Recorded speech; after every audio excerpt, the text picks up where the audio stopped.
Warning! Warning! This podcast is not for the easily offended. We are two guys that think everything and anything can or is a joke. There is no limits to what our minds may come up with. But understand, these thoughts are all in the nature of comedy, and nothing said here should be taken as gospel. Neither of us are Jesus. Our testosterone is just too damn high, man. Fuck yeah, brother!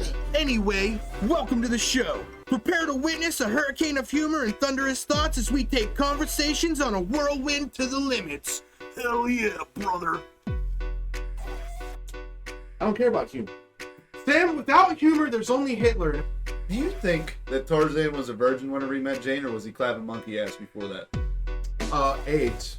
My last name may be Todd, but I'm no retard. Oh. You look like a guy that only watches Simpsons porn. You're a fucking homosexual. You're gonna be Sean Connery, dude. Dude, from his grave. Give me a Ouija board. Let's talk about bitches, Sean. Hanging out with me is like a ride on the Titanic. You didn't expect it, but you're getting wet. If I'm in Bangkok and get fooled, but I don't hate it, am I bisexual? What if I texted you something like, Daddy, I'll throw it back on you? If you ever text me the words daddy, I will block you. Of course the conspiracies about the Jews are real, because their Holy Land is called Israel. and treated like a Twizzler and twist her up in Naked Twister. What you're gonna do is you're gonna go to clapcleats.com. Promo code Hurricane of Thoughts. That's Thoughts, THOTS.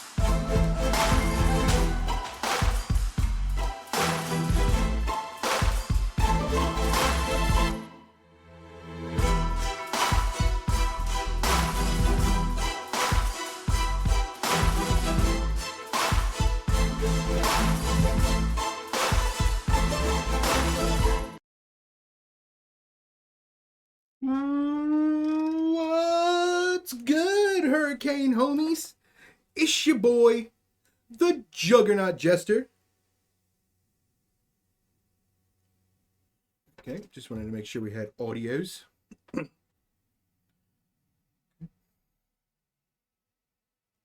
Alright, so let's fucking get into it. What's going on, boys? It's your boy, the Juggernaut Jester, back for another Tubular Tuesday. It's Hurricane of Thoughts. And it's a new year. And what does that mean? New wars. Now, I know what you're thinking. Are we talking about Ukraine? That's an old war. Are we talking about Israel? That's last year's war. Are we talking about the upcoming war with Argentina? No. We are talking about the new and updated war in the Steelers locker room. Dun, dun, dun. The Steelers are finally, for the first time in my life that I've paid attention to football, having a legitimate quarterback war in the locker room. Kenny Pickett is officially available to play, but he will not be playing against the Ravens this week with the Steelers' chance of the playoffs on the line against the Ravens. Okay, now, what we need to understand is Rudolph, the red-nosed fucking quarterback, came in 2 days before, or the day before Christmas, and delivered the first 30-plus point game the Steelers have seen in a couple fucking seasons even. And then everybody was like, it's just a Christmas miracle. It's the third-string quarterback. Who could it be? It's Mason Rudolph. Don't worry about it. It was just one good game. He follows it up the next week against the playoff Seahawks. Yes, the Seahawks, who are in the playoffs, and we are not at the moment. We ended up dropping I think it was a 27 bomber on him. Maybe a 30 bomber again. Mason Rudolph. Double digits. Was George Pickens with almost 100 yards again? What's going on in here with the Steelers? And then everybody was like, Mike Tomlin's going to go with Kenny Pickett because they drafted him in the first round. The only 3 first-round quarterbacks we ever drafted. Terry Bradshaw, fucking Ben Roethlisberger, and Kenny Pickett. We can't just throw Kenny Pickett away for Rudolph the Red-Nosed touchdown. You know what I mean? I disagree, and Mike Tomlin does as well. He announced today that we will run with Mason Rudolph into January. I know December is his month, but we're going with him into January with the playoffs on the line. And what do I think? Well, the reports today are that Kenny Pickett wants to make a picket line outside to protest because he doesn't believe he's a backup. And then shortly after that, I saw him say that those rumors were false. So, it's official. The propaganda in Pittsburgh has started for quarterbacks. Yes. I love it when they just start saying stuff Oh boy, it's my favorite. So now Mason Rudolph has to comment on it, and I read like literally 5 minutes before I went live. I read that he said that there's no awkward air in the quarterback room after being named starter. Well, would that even be necessary for him to comment on if the Pittsburgh quarterback propaganda wasn't in motion? I think not. But that's... In my lifetime, I've known literally 3 starting quarterbacks for the Pittsburgh Steelers. Like, since I've started watching football. Okay, so there was Tommy Maddox for 1 game, Ben Roethlisberger, and now Kenny Pickett.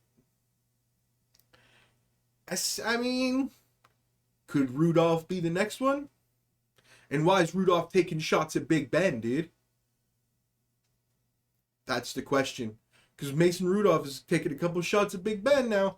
Listen, love or hate Big Ben, the man got us a soupy. You know what I mean? If you're a Pittsburgh fan, Big Ben got us a soupy. So, I don't know how... I mean, now you could say the defense got us that Super Bowl, but, you know, nonetheless, he didn't mess it up like he did the Green Bay game. Nice haircut? Oh, thanks, Dad.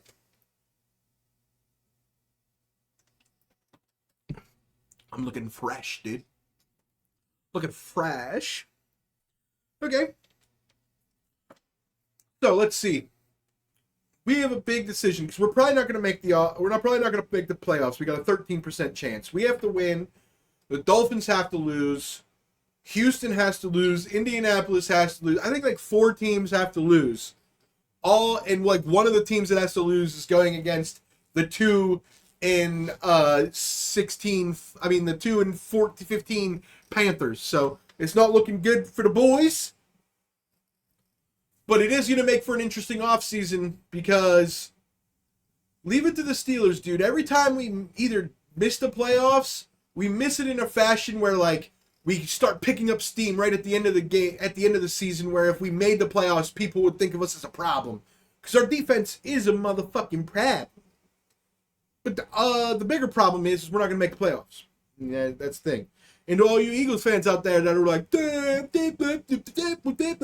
fucking when you guys were like 11-0 or whatever, or 13-1 or whatever the fuck you were doing, running your mouth when we lost to the Cardinals and shit. Haha, you lost to the Cardinals now too. You're on a 4-game fucking skid. Good luck, pal. You Super Bowl contenders, my butt cheeks. Yeah, Jalen hurts to be a fucking Eagles fan right now, don't it? Yeah. And this is purely anecdotal, chat. I have nothing against the Eagles other than one of the people on my personal timeline never stops talking about the Eagles, and I want to strangle his social media profile. For 11 weeks, he was like, "Still don't the Eagles. We're gonna go 17-0. We're blah, blah, blah, blah." And now here they are, can't even beat no one, dude. That's what's up, dude. Well, we're a switcheroo. The only problem is, you still gonna make it to the playoffs, we won't. But if we did make it to the playoffs, I bet you we have a better showing than the Eagles would have. Because the Eagles about to get stomped up. He's about to get stomped up. While we talking about football real quick, hold on. Let's get ahead. Pop-Tarts Bowl. So everybody knows that the motherfucking college football, they do a lot of what's known as bowl promotion. So a company can just go and be like, I want to promote your bowl. So like whatever, ACC bowl or whatever the fuck it is. So, you got the Pop-Tart Bowl. You got the State Farm fucking Collegiate Bowl. You've got the Tostitos Bowl. You've got the Rose Bowl, which I don't know if that's a company or not, but it's there, okay? So now they have the Pop-Tarts Bowl. And Pop-Tarts was like, well, if we're going to enter the game late, let's enter it hard, dude. Hard, dude. So this is the Pop-Tart Bowl trophy. Give me 1 second.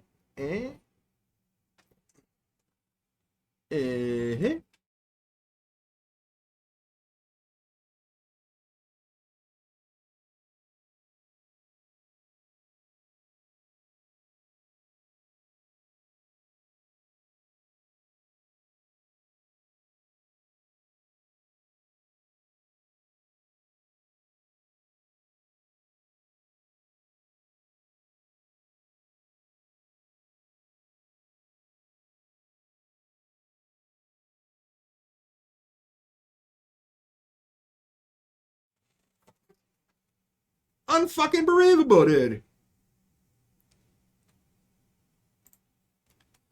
And then they had this motherfucking guy. Hold on. Let me see if I can find... Oh, I don't want the trophy.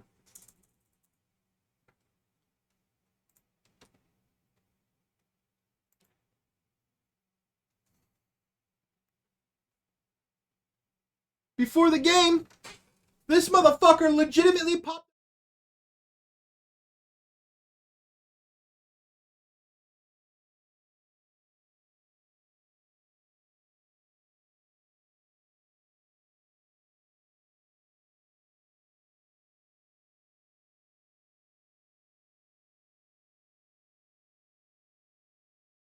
Pop-Tarts are not good, bro. I'm just saying, bro. Pop-Tarts don't be good no more. Like, I still fuck with the brown sugar Cinnies. Dude, am I retarded? Is today not Tuesday? Is today not Tuesday? Oh, okay. At least Jared's here. Okay, I was about to say, dude. 10 minutes in, no sign of Jared, Neil, and Sam, who's supposed to be here. Nobody's heard from him all fucking day. Fuck yeah, let's go, chat. Okay? I was about to say, dude, if there's nobody here, I'm starting to think it's Monday. Is it Monday? What's going on? I'm out here fucking talking about the Pop-Tart Bowl. You know what I mean? Ain't nobody here.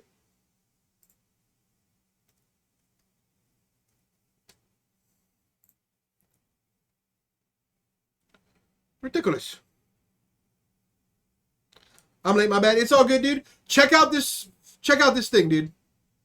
Check this thing out, dude. Also, Jer, look at my new transition, and I have a specific screen when I want to show you guys on the podcast. Okay?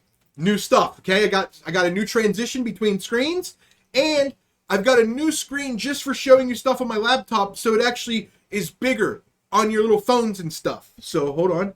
Let me fucking,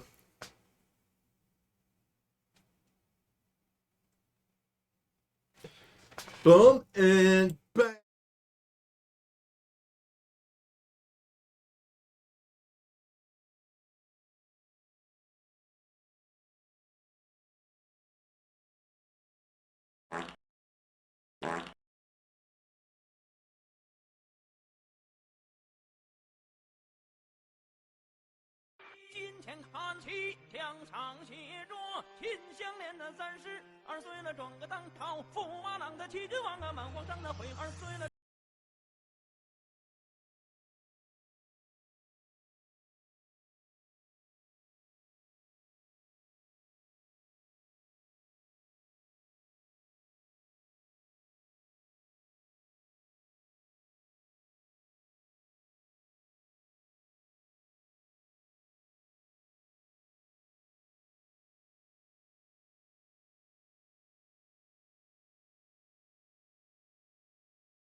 Okay, there we go. Okay, now we're vibing. Good shit.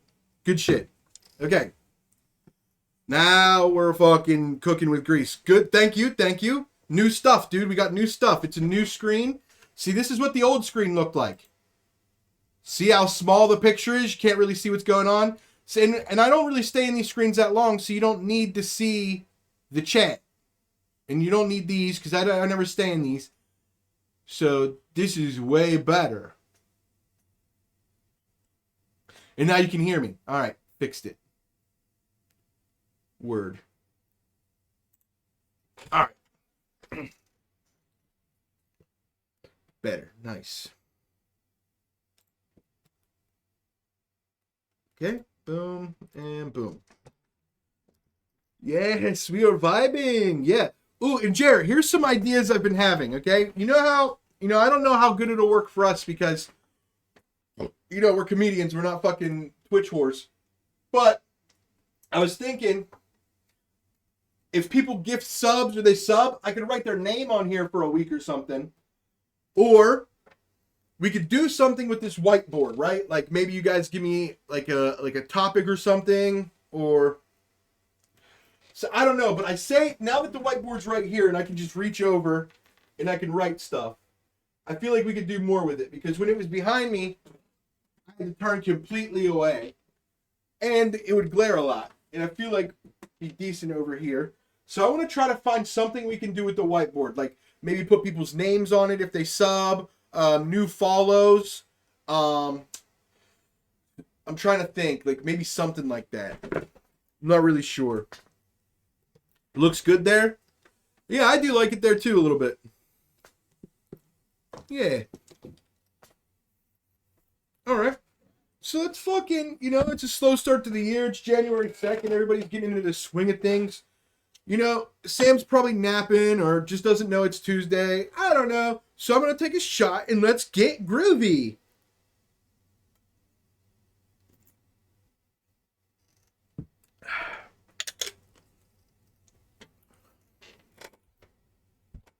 All right.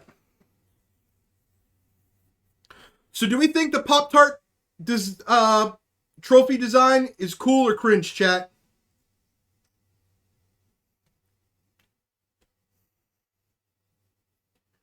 One last look at him.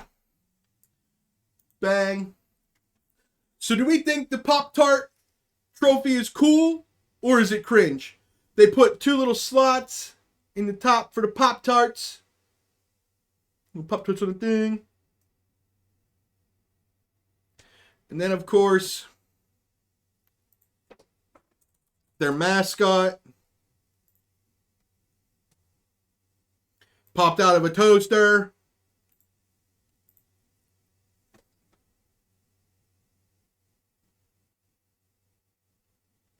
Cringe in your opinion?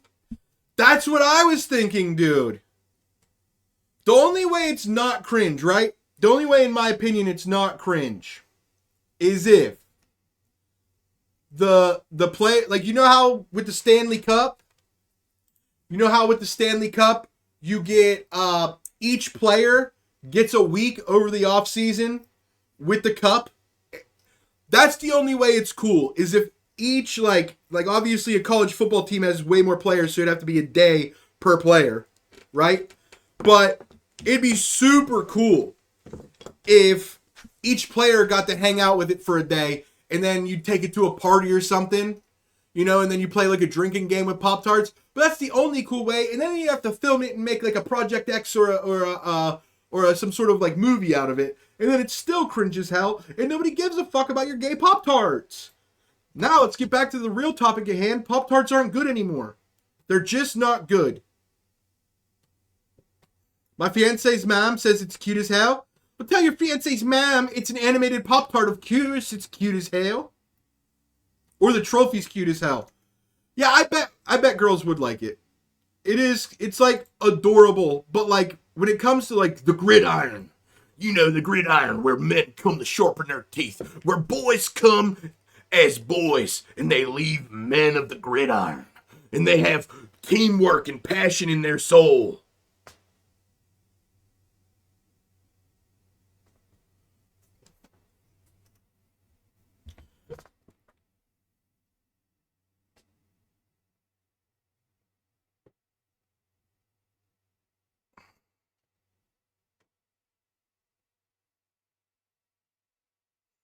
Okay. Alright, let's move on. Let's talk about how Pop-Tarts ain't good no more, dude. Pop-Tarts just don't be good no more. I don't know if it's when you're a kid, it tasted better, or if they started cutting corners to save money, and they started using different products, because Pop-Tarts just don't hit the same. Even my favorite, the brown sugar cinnamon, does not hit the same as it used to.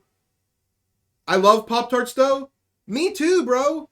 I'm a big Pop-Tart guy. I've been Pop-Tarts over toaster strudels my whole life. But recently I've bought a few, over the last year or so, I've bought, I'd say 5 to 10 boxes of Pop-Tarts. And I've been disappointed with every box of Pop-Tarts. I've bought, in the last calendar year, at least one of each of these boxes. S'more, brown sugar cinnamon, strawberry. Okay? I was disappointed with all 3 of them, especially the brown sugar cinnamon. When I was younger, I could buy Dollar General or Foodland or Great Value versions of brown sugar cinnamon Pop-Tarts, and you could tell they weren't Kellogg's Pop-Tarts, right? They had too much cinnamon. They bit a little bit. You had a little bit of a bite to it. And I still enjoyed them. And now I have the real Pop-Tart in my hand, and I bite it, and I'm like, just all good, bruh. It's all good. But it's not great. It's good. Ain't great. When I was younger, I was like, I'll kill somebody for this Pop-Tart. And now I'm like, I can take or leave this Pop-Tart. Ain't no big deal. The s'mores Pop-Tarts, they're my second favorite, dude. Brown sugar cinnamon's my favorite. Probably because, I don't know, man. Just something about brown sugar cinnamon, dude. That maple glaze on the top that never reaches the ends and always never enough. How do you eat your Pop-Tart? Let's talk about it. Do you take and you nibble off all the crust first? Like all the part with no filling and no icing? Why do they do that, by the way? If you're going to have a section of the Pop-Tart with zero filling, at least make sure it has icing. Don't give me the edge. It's got no filling, no icing. And now I just got what? Crust? Just fucking plain no flavor crust around the whole thing? What are we fucking doing with that? It's unreal.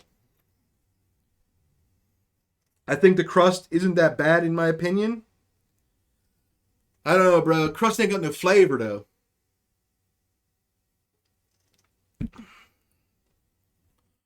Ain't got no flavor, dude. But speaking of food woes, I'm about to sound real angry here. You like Pop-Tart crust over pizza crust? I mean, I don't know what to say about that, dog. That's wild. That's crazy. That's crazy. I would agree with you if Pop-Tarts came with a side of filling to dip that in. I can dunk my pizza crust in marinara or ranch or garlic sauce, or I could pour some garlic salt on it. You know, I can do stuff with the pizza crust. You can't do anything with the Pop-Tart other than dip it in foreign icing from a different product, which wouldn't make any goddamn sense. But if you could buy a Pop-Tart set that had like the Pop-Tart, and then it came with a little side dish of the motherfucking of the filling, and then you could, and it was like the perforated paper where it easy rip, and you could break off each section of the crust, and it was a stick. And then you could dip it into the fucking brown sugar cinnamon paste. Oh, dude, did I just invent something, dude? Somebody clip this and send it to fucking Pop-Tart, dude. I just made them billions. What the fuck? Well, that's a cheese stick, dude. That's not even pizza crust anymore. That's why I don't like when they call it stuffed crust pizza, dude. It's not stuffed crust. I mean, technically, the crust is stuffed, but it's not a crust. See, the definition of crust is the outer layer of a thing, the bag that's cooked on a pan or some shit. I looked this up once. And technically, because when you make a stuffed crust pizza, you overstretch it, and then you put cheese sticks on it, and then you roll them in on themselves, and then you use the dough to press it down. So technically, it's just cheese sticks on the edge of a pizza. It's not technically stuffed crust. There's no such thing as stuffed crust by the definition of crust. Had to get that off my chest, but now I'm in rant mode. So here we go. I vow, as of this week, I am vowing to boycott McDonald's for the rest of my life. That's extreme, but I am boycotting McDonald's, and they need to pay, because this is ridiculous. I've went to McDonald's 3 times in the last month. Well, last month. In the month of December, I went to McDonald's 3 times. Okay? And this is what I need McDonald's to understand. It's called a drive-thru, not a park and wait. Okay? You're not fucking Sonic. Sonic's going out of business for a reason. You want to know why? Because people don't want to drive to a place and park and sit and eat, right? If I wanted to do that, I'd go to Sonic, or I'd go somewhere and get out of my car and get better food than McDonald's, right? The whole point of me wanting to go through a drive-through is it's one single curvature line. I make my order, I pay, I get my food, I leave. But when you keep adding this stupid layer for whatever fucking reason, because you guys are worried about your times or whatever the fuck you're worried about, I gotta place my order, get to the window, pay, and then you tell me to go sit in a reserved parking spot. For what? Why am I going and parking over there? Okay? And why this time am I the third car in line? There's only 2 cars in front of me.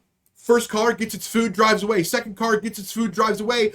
I get there. I didn't order anything special. I didn't use a mobile app. I didn't do anything crazy. I ordered something off the menu as it comes. No special instructions. 2 cheeseburgers, fucking side of fries. Okay? Why is it that I'm asked to go sit in a fucking thing in a parking spot, and then I have to sit there for 10 minutes? And yes, of course I'm annoyed, because this is the 3rd time that month that this has happened to me. I thought maybe the first 2 times were flukes because it was a longer line. But this is fucking crazy. Why is it every time I go through your drive-thru I have to fucking park and sit? It makes no sense. And then this time I ordered 2 cheeseburgers. I'm the first one that goes sit down. 5 other cars make their order, get their food, and drive away before I get my 2 cheeseburgers and fries. I didn't ask for anything special. I'll say it fucking again. Okay? And yes, I'm pissed. Okay? And then the lady comes out. She hears me being like, this is fucking ridiculous. 10 minutes. Okay? And then proceeds to drop my food. Like, hands it to me. I go to grab it. It almost hits the ground. She catches it, gives it to me, turns around and starts walking away like she's got an attitude. Hey, bitch, I get it. You work at McDonald's and life sucks.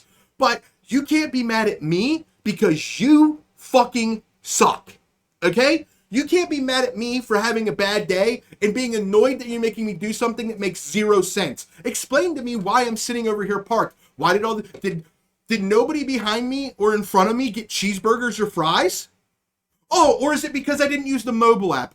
That's my theory, is that they have to do this because everybody uses the fucking mobile app now because everybody's a bunch of technological cucks sucking off the corporations. It's fucking bullshit, man. It's so fucking annoying. I can't stand it, dude. I literally, my receipt from when I paid said, $3.51.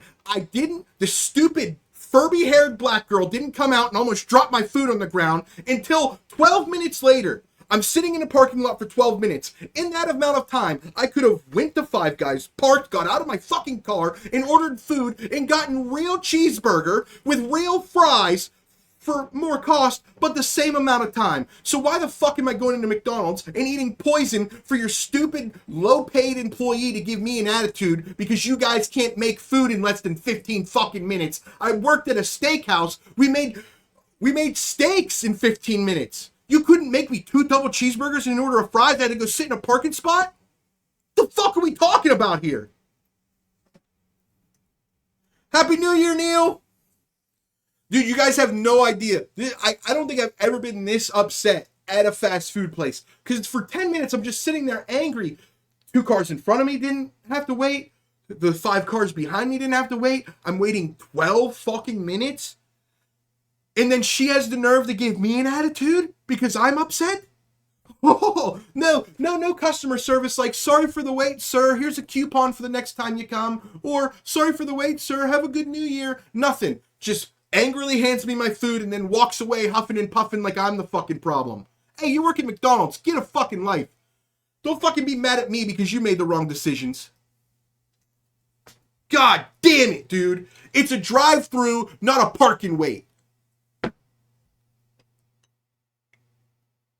And somehow I'm the fucking piece of shit for having an attitude about it. Well, I'm tired of going, well, I'm not going there anymore, but I'm tired of every time I come to this McDonald's, I have to go sit in a parking lot for 15 fucking minutes. I could walk in there with no McDonald's training whatsoever, walk into the back not knowing how any of the equipment works or where anything's sitting, and make myself that order in less than 10 minutes. I just don't get it. I seriously don't get it.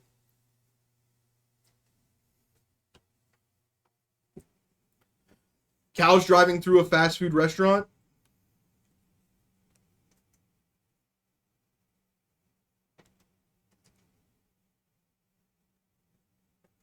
See, Neil, that's the thing. Like, when I was waiting at the stoplight, I was watching it, right? And I saw one car pull in. So when I pulled up to the thing, there was one car already at the window to get their food. One car ordering and me. To me, that's dead, okay? And by the time I pull around, that car's gone. The car that's right in front of me that ordered literally 30 seconds before I ordered pulls up to the window. They get their stuff. They pull off. I get to the window, pay. Lady tells me to go sit in a spot. 5 more cars fucking proceed to come, get their stuff, and leave in the 12 minutes I'm sitting there waiting for mine. Like, that doesn't make any sense. It makes zero sense. You cannot explain to me a reason that it happened. Other than people just fucking suck, dude.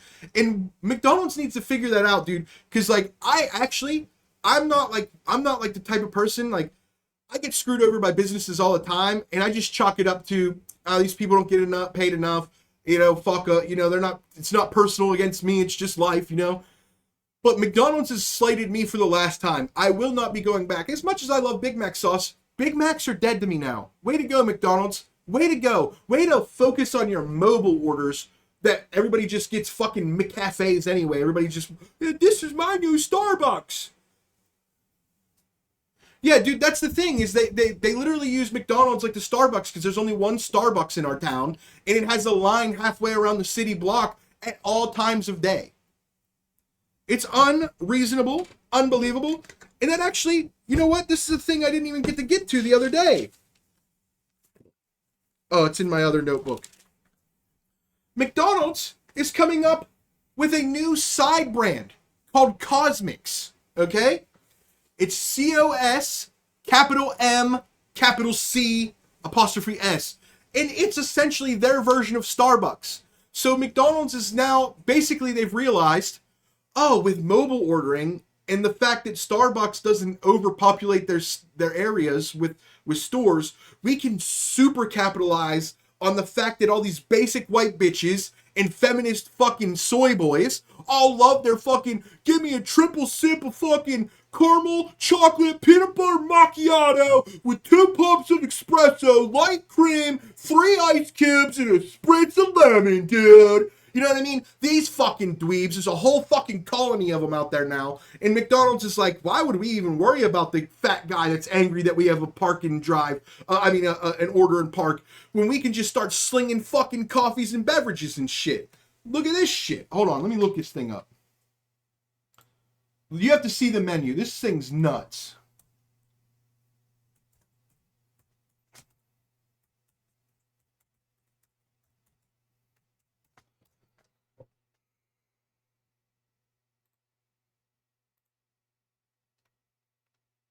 Yeah, dude, look at this shit, dude.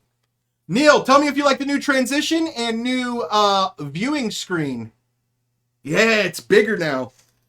So look at this. This is what they're about. Churro Frappe, S'mores Cold Brew, Sour Cherry Energy Burst, Tropical Spiceade, Blueberry Ginger Boost, Cold Brew, Blackberry Mint. Dude, fuck yeah, dude. Just diabetes all day. The D in McDonald's stands for diabetes. McDiabetes. That's why they took the D out of Cosmics, because they didn't want anybody to associate diabetes no more. This is fucking nuts, dude. And then they're still gonna serve, but it's hipster. It's hipster food. Creamy avocado tomatilla sandwich. Creamy avocado tomatilla sandwich. Spicy queso sandwich. The McPop. Savory hash brown bites, twisted cones. It's basically just a drive-through fucking thing. And then look, it says from the McDonald's universe. Oh, the McFlurry and McMuffins. Dude, this is why I'm done with McDonald's. They're dead to me. Get out of here. I can't enjoy a Big Mac or nothing because you guys want to fucking do this dumb shit, dude. It's unfucking real, dude. Okay. Jer said, cows driving through a fast food restaurant. Copy. Okay, create.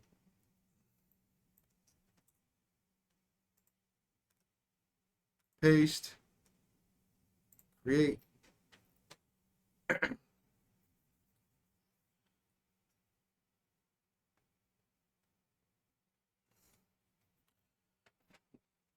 I don't know how people can afford to drink that crap either. Yeah, me neither, dude. But this is why I think Starbucks is genius, okay?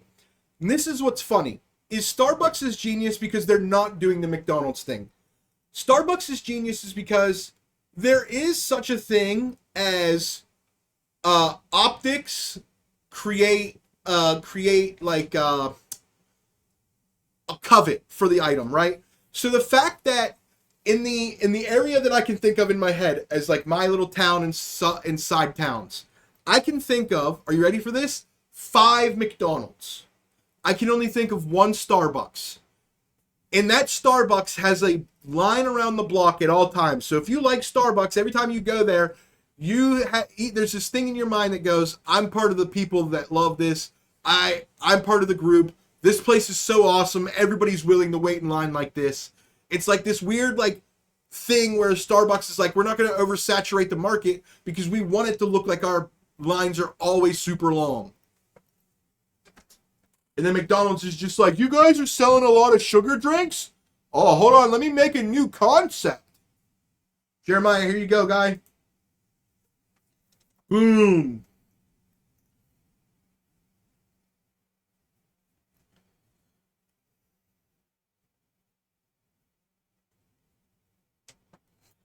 My town has 3 Starbucks if we include the one in the Target. I don't include ones in Targets because I don't know of many people that are going to go to a Target just to get Starbucks. That's more of an impulse Starbucks thing. Now, Dunkin' Donuts are the real geniuses. They don't even sell donuts anymore, just cheap Starbucks. That's true, but the thing is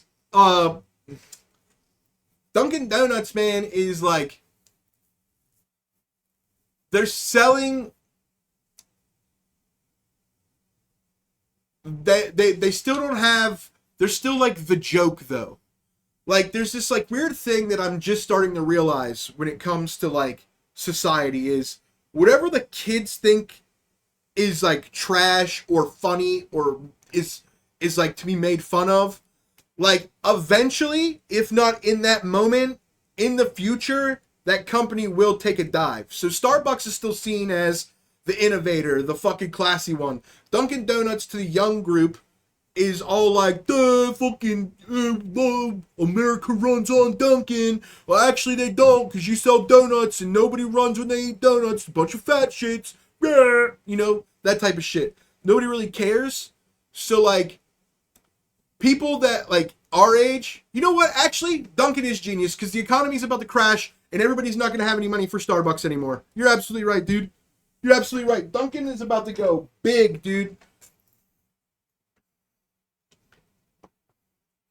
They have 2 Dunkins right next to each other.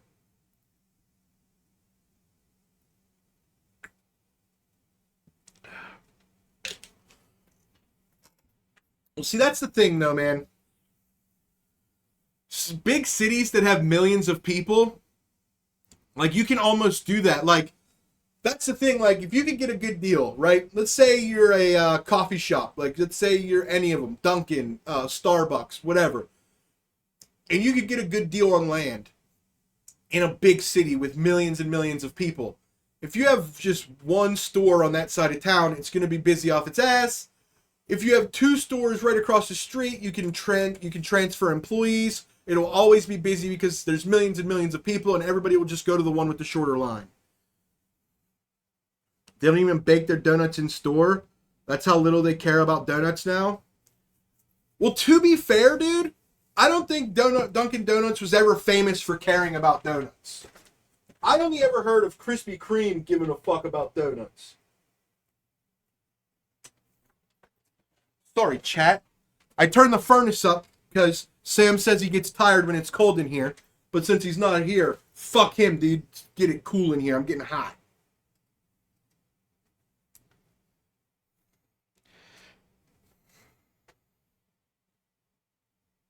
Yeah, I know that, dude. I know they had Dunkin' Donuts in the name.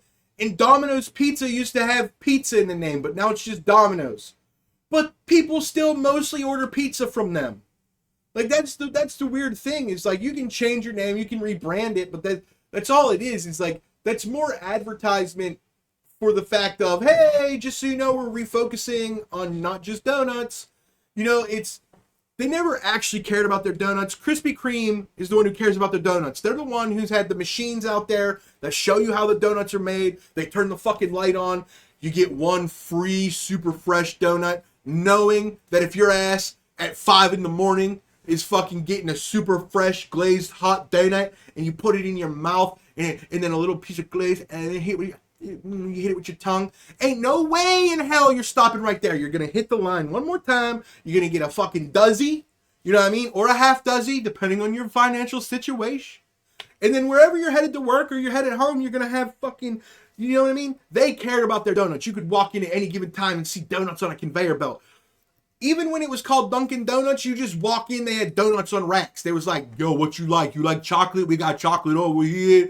You like fucking maple syrup? We got maple over here. You like cream fill? You like Boston cream fill? We got Boston cream fill right back here. But you leave Agatha alone. She don't do that no more. That was her last life. She's in recovery. Okay? So, you know, Dunkin' Donuts, I don't know where you get this idea they ever cared about donuts, but I don't believe that. Bavarian cream type? Best type of donut? Fuck, that's a good question, dude. I mean, dude, I'm a big fan of just regular... I can give you my Mount Rushmore of donuts, but I don't know who the George Washington of donuts is. My Mount Rushmore of donuts, and one of these you might argue isn't a donut. But I'm going to put it on the list and you guys can argue about it if you want.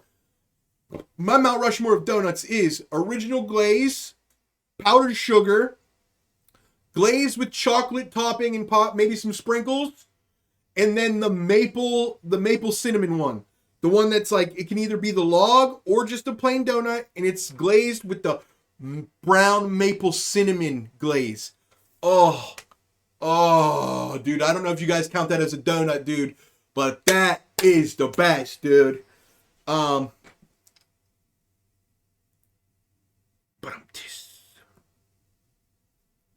I like me a chocolate Long John. Yeah. See, like I used to love cream, like Boston cream filled, but then so wait, which one? Okay, Boston cream is the one that looks weirdly like jizz, right? And then just cream filled is the one that looks like whipped cream, like icing, right? Because I've never figured it out.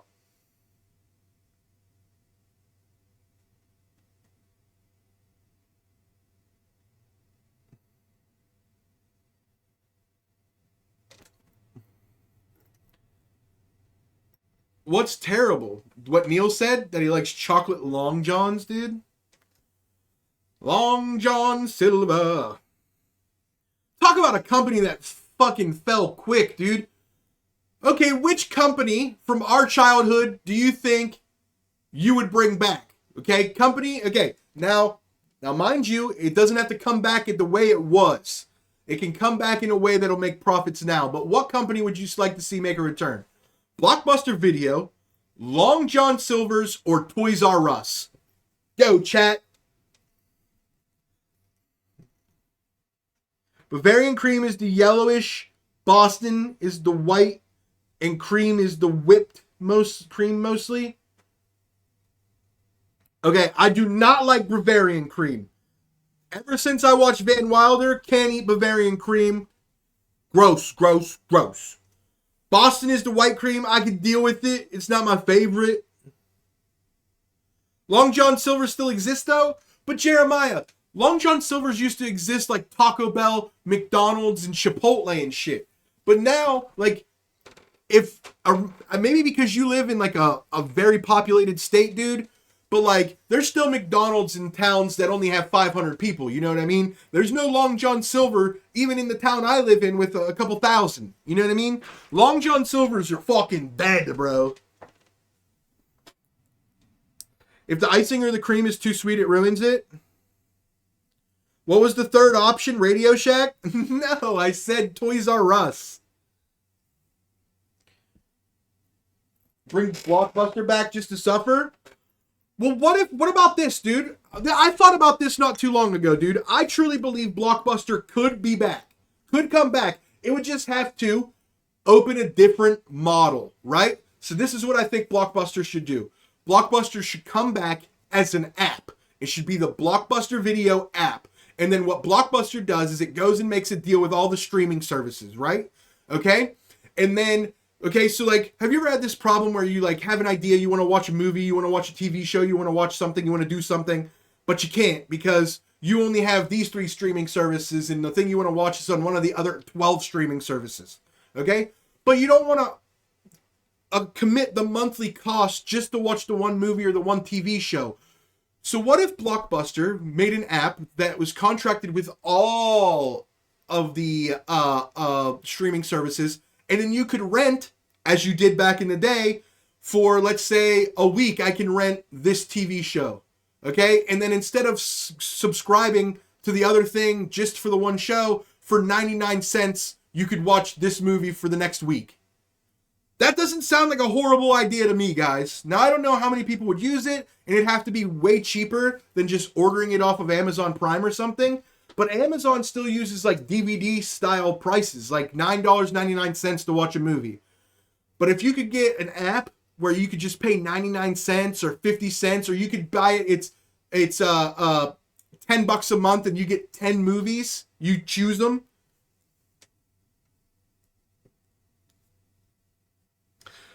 Well, that's what I'm like. Okay. Yes and no. Yes and no, because in theory you could do this. Blockbuster could say, okay, since we don't have overhead anymore, we're not buying the DVDs, we're not renting the space, we could do the thing where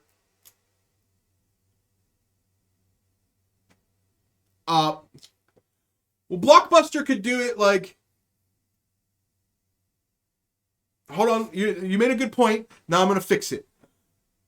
The only issue I'm seeing is because if they went to the production companies, they wouldn't have to worry about Netflix or whatever, because there's things that are on Netflix that are on Tubi that are on Amazon. There's things that are on fucking Disney Plus that are on Tubi but not on Netflix.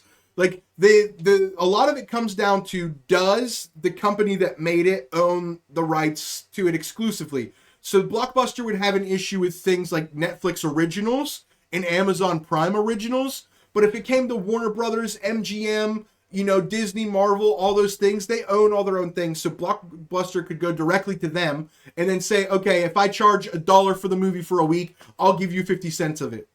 And then maybe they would do it, But the only issue I would see there is, you're right, Netflix would say, I'm not doing that because I want people to subscribe to watch Netflix originals or whatever. But also, Netflix hasn't made a profit for 6 straight years. So they might be willing to do something where, okay, maybe they're not willing to pay the $20 a month now for Netflix, but they really want to watch The Order. And we could make, $10 if they watch all 5 seasons of The Order. Maybe they'd be willing to do that. Who knows?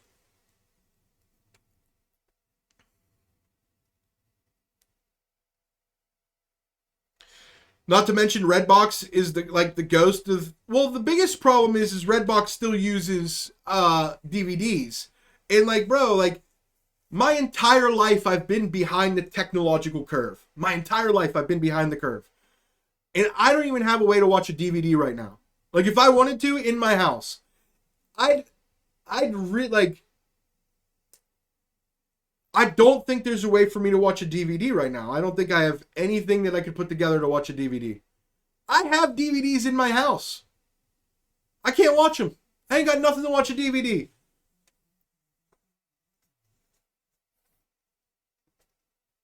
YouTube Movies has been cranking out some good ones for free lately.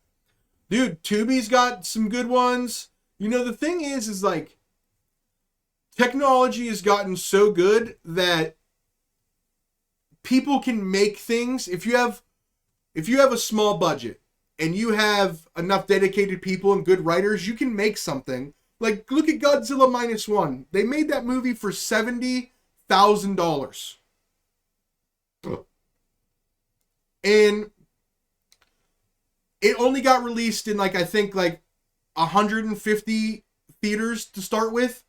But then people started talking about it. It got a 98% audience score on Rotten Tomatoes.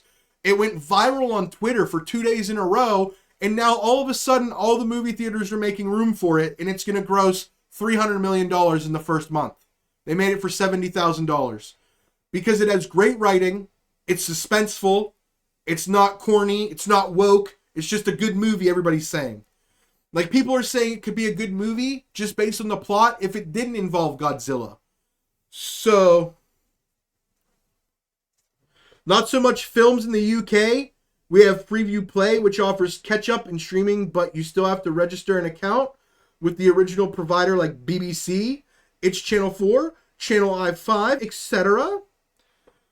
That's interesting, dude. Like, it's so weird that, like, we think in America we're free. Like, we are free. Air quotes. But, like, the idea that, like, we'll just accept. You know that North Korean guy just has his entire country blocked off and nobody even knows there's outside of that country. Like, they have no internet access. China completely controls 1.5 billion people's view of the world due to their internet.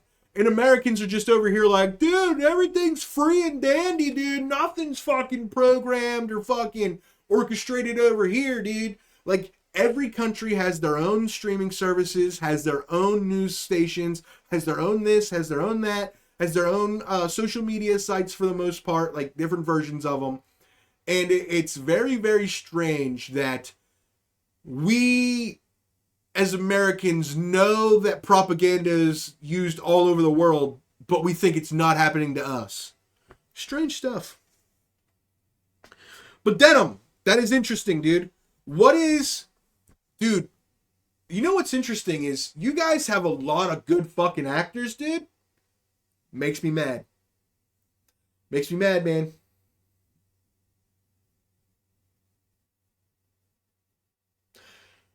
What is it? I've recently watched like a British show.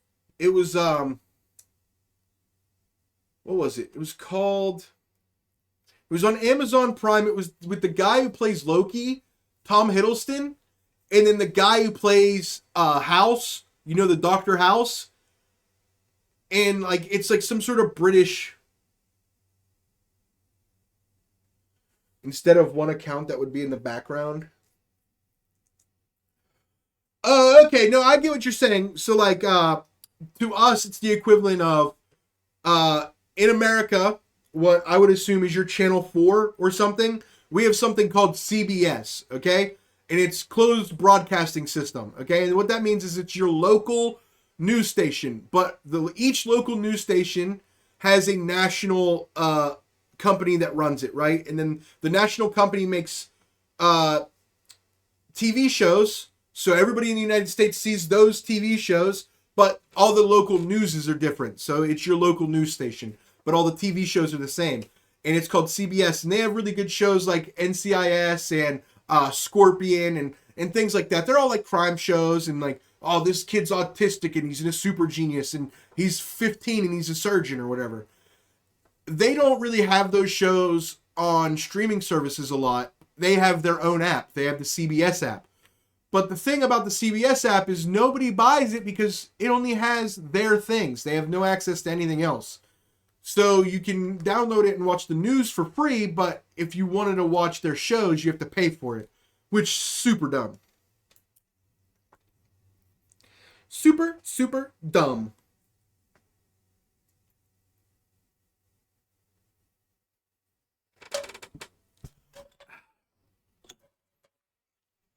All right. Has any of you guys heard about the Rick Astley paradox? Have you guys heard about the Astley paradox? You guys all know Rick Astley, right? I might be saying his name wrong. I don't care. Rick Astley. You guys know. The Night Manager. That's it. Good shit, Denim. Good shit, dude. Yeah, I just watched that. It's a British show. It's actually pretty cool, dude. I watched the entire thing. It's only 6 episodes. Can I say something that might be controversial? Big fucking fan right here of 6 to 15 episode TV series. Listen, don't get me wrong. I love Supernatural. I love Pokemon, you know. I love NCIS. I love these shows that have 15 plus seasons, right? But dude, nothing gets my fucking juices flowing. Like I see something that catches my eye. I see a trailer and I'm like, that looks like it's going to be good. And then I go and it says limited series and it's only 6 to 15 episodes.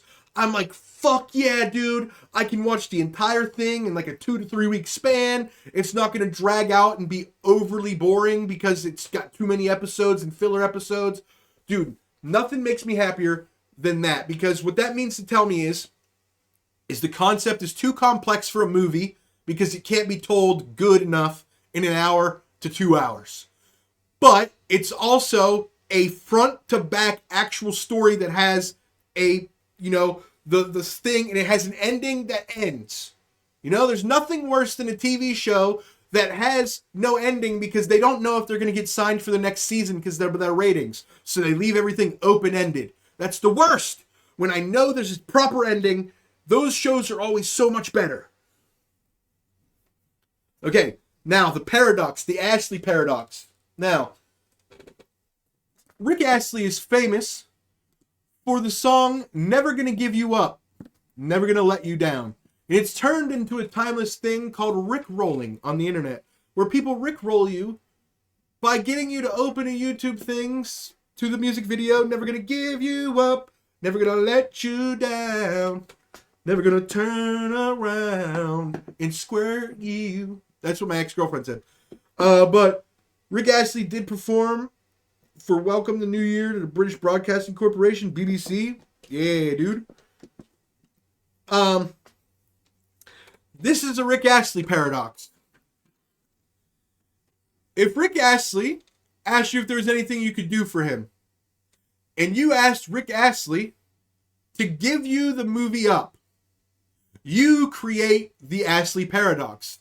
Because he states he will never give you up. So if you ask him to give you the movie, the Disney movie Up, he will not give it to you. But by not giving it to you, he's letting you down. But he said he would never let you down. The Rick Astley paradox.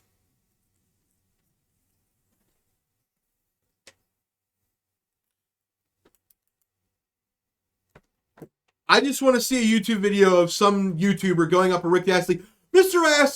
Astley, sir, could you give me the movie Up? Dude, is he the most famous one-hit wonder of all time? Can we think of another more famous one-hit wonder? Because the song itself made him a one-hit wonder. But then the memeing of Rickrolling people took him to another stratosphere of another generation. Is there another one-hit wonder that may be more known than Rick Astley?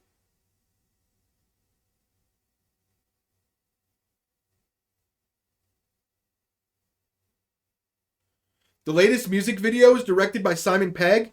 Love that guy. Isn't that guy from like Shaun of the Dead? That's like that weird little British dude from Paul. It's probing time.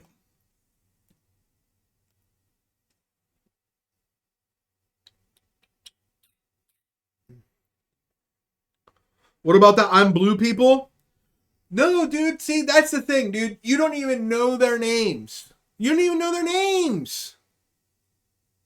That's what I'm saying, dude. The only person I can think of who was equally as big at one point was Psy with Gangnam Style. Gangnam Style was huge, man. And people still know him. Like, if you say Psy or Gangnam Style, people are still like, yeah. And just like Rick Astley, he made another song, but it wasn't nearly as big. The Proclaimed 500 Miles? Yeah, but is that bigger than is 500 Miles bigger than Never Gonna Give You Up? Dude, you have to, Neil, I know you're not a part of meme culture and social media. Rickrolling is like an everyday part of life on the internet now. Like, to the point where somebody rickrolled YouTube 2 years ago, and then the screenshot of them rickrolling YouTube went viral on Twitter for like 200 million likes.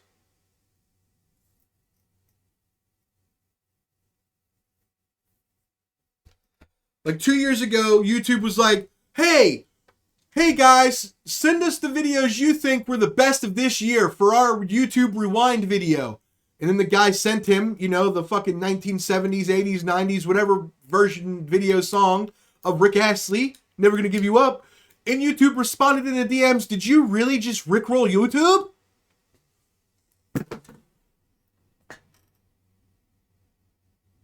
Don't speak to me of the old witch laws. I was there when they were written.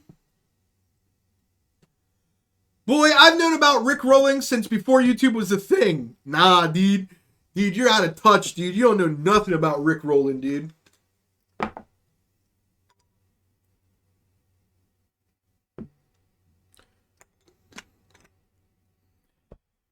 Dude. Christmas 23? Vanessa Carlton? Wait, the Wham! Last Christmas was #1 in UK charts for first in 39 years when released? Whoa, that's crazy. Christmas songs are like a cheat, dude. Like, think about this. Somebody over 100 years ago made this little tune, and everybody in America to this day knows this song still. I wish you a Merry Christmas. I wish you a Merry Christmas. I wish you a Merry Christmas and a Happy New Year. That shit was made over 100 years ago, yo. Name another song that everybody sings today from 100 years ago. You can't. Now, that might be the wrong song, but I know there's a song from 100 years ago that we all know the words to. Whether it's Frosty the Snowman, fucking Rudolph the Redneck Throat Reindeer, whatever the fuck it was, dude. I know there's a 100-year-old Christmas song that we all sing every fucking Christmas. So don't get all fucking specific with me in the chat, because I know you Christmas song nerds are going to come at me and be like, well, actually, Josh, I don't know if you know this, but We Wish You a Merry Christmas was written in 1937, okay? And that was right before the start of the Second World War, and that's actually less than 100 years ago, so I'm going to need you to get your facts straight there. I'm not hearing it!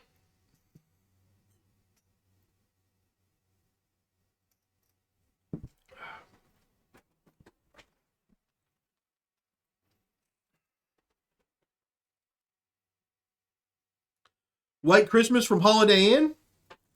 Hell yeah. It's over 100 years old? Oh, thank God, dude. Thank God, dude. I didn't want to have to yell at anybody, dude. Jesus Christ. Okay. Oh, let's see. I do have some topics here we could talk about, I guess. Number 1. It's a topic that we all know and love on this podcast. I've got a few of them in the thing.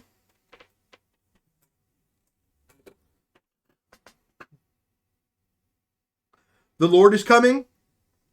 I don't know that song. I don't know The Lord is Coming. But he shouldn't do that or he's breaking his own rules because you're not supposed to lust, Lord. So quit coming, you perv. Okay, Pokemon, dude. It's a hymn. Hymns don't count, dude. Hymns don't count. Pokemon is now becoming more mainstream than ever. And the problem I'm having with it is it's now becoming mainstream for the elites. Now, we all know that for a long time, the elites have portrayed themselves as too cool for school and higher than thou and cooler and more in touch to fashion than all of us could dream.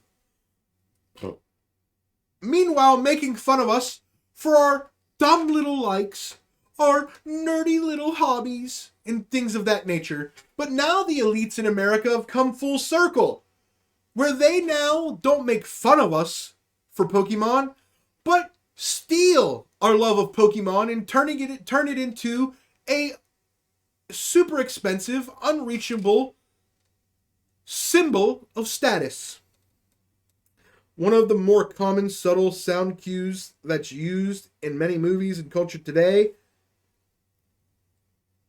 is formed from a Gregorian chant.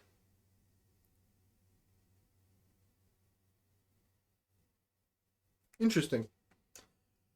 Do you like my glasses? Do I look fresh in these?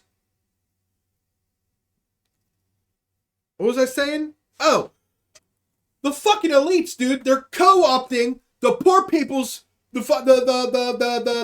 nerds, the misfits, the oddballs. They're taking our stuff.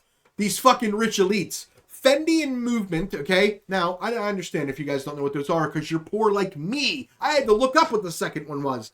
But apparently these are high-end fashion brands that do the fashion walks in Italy, and only fucking rich people in Hollywood fucking wear their stuff, and then be like, eh, and then the rappers make it back like, I wear my Fendi, oh, I got Fendi and Movement, oh, you don't know me, you know, that type of shit, right? So high-end brands are doing Pokemon collabs now, and what makes me absolutely enraged about this is the fact that I was picked on in high school for liking Pokemon by the cool kids, but now, if you extrapolate what the cool kids were in high school, they were supposed to grow up to be the rich elites, right? That's what was supposed to happen.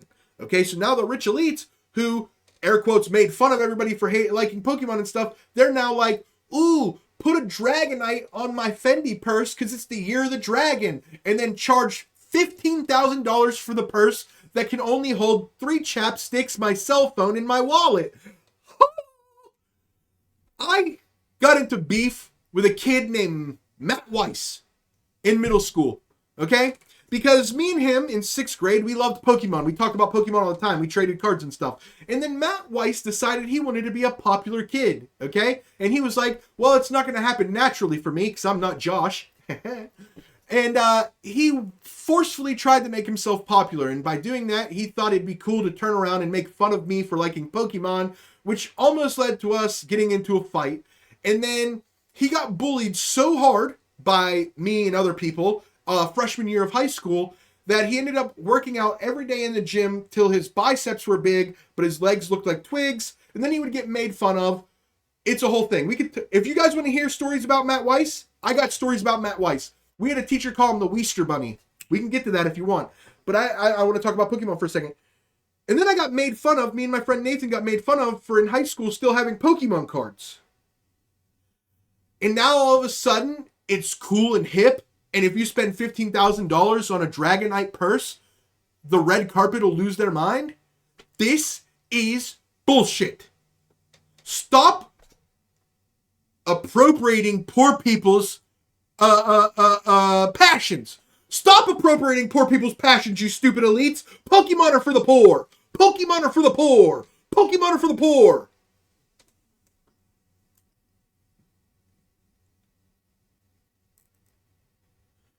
One of the most common... Oh, that's a type of him. Sorry. Of that seemed out of nowhere. No, it's all good. You want to hear the touch me? Touch me? Okay, I got you, fam. Do we like the glasses? Do I look good? Do I look cool?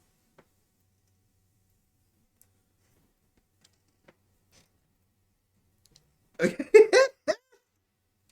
Okay, so let's talk Matt Weiss, dude. Let's talk Matt Weiss, dude. So we'll start after the Pokemon thing. We discussed the Pokemon thing a little bit. We'll start freshman year of high school with Matt Weiss. So Matt Weiss in middle school was awkward. He talked weird. He was just a goofy little weird dude, right? No offense, Matt. You know you were. And we had a freshman gym class, and there was football players and wrestlers and things of that nature in that class where we made fun of and picked on Matt Weiss like there was no tomorrow. Some things were physical assault. There was this guy named Jordan who would sit on him. Jordan was me, but bigger. Imagine my fatness on a 6'5" guy. I'm 5'8" on a good day. And Jordan was 6'5", my size. So obviously he weighed a lot. And he would sit on Matt Weiss until Matt Weiss couldn't breathe. Sometimes we would push him into the bleachers. Well, not me. I wouldn't do that. They pushed him into the shower one day and turned the water on, and he had to leave from school because he didn't have any dry clothes. It was a whole situation, right, chat? But the best part is that after freshman year gym class, he hit the weight room every single day, because once you became a high schooler, you had free access to the school weight room, which was actually the football weight room. And Matt Weiss would go every day after school and do nothing but curls and bench press, okay? So eventually his biceps were so big, but like I told you, he had a whatever body and he was awkward. So now you just had a guy who had, you know, legs that looked like they belonged to a 120-pound guy, a torso that looked like it belonged to a 130-pound guy, and a chest and biceps that looked like they belonged to a bodybuilder. And he was still awkward. He couldn't complete full sentences without being like, And it got so big, it got so funny to the point where he became the joke of the school. Where, I don't know if you guys know, but some schools would do things, morning announcements. Students would go on in the morning and they would give announcements for the day of the school. And seniors would always do the announcements. And it became a running joke when the seniors would get on, and they would end every day's morning announcements with, and Matt Weiss, don't forget leg day.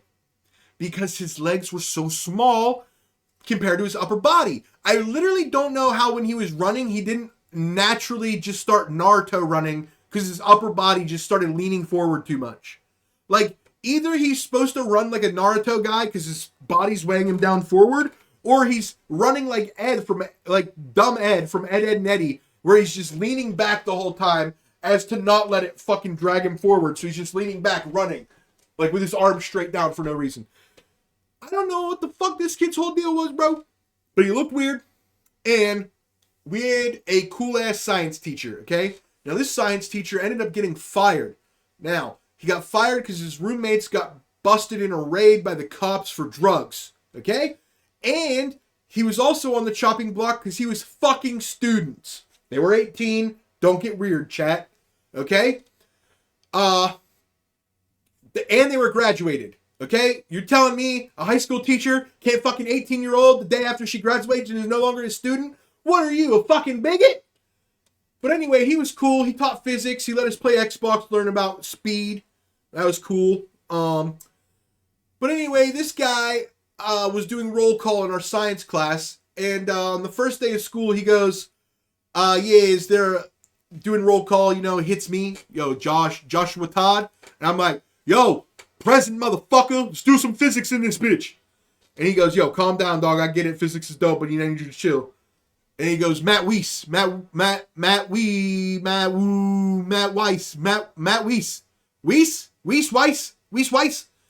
then Matt, you know, being the awkward little dork he was also kind of annoyed and goes, it's Weiss. So then the cool-ass teacher who was probably fucking in Matt Weiss's crush goes, I'll call you whatever I want. You're the Weester Bunny now. And any cool kid that was in that science class spread that nickname throughout the school. And for 2 years of high school, this man was called the Weester Bunny. Now, actually, I could show you Matt Weiss. I could show you Matt Weiss, chat. We did a school project with Matt Weiss. We did a project with the Weester Bunny, chat.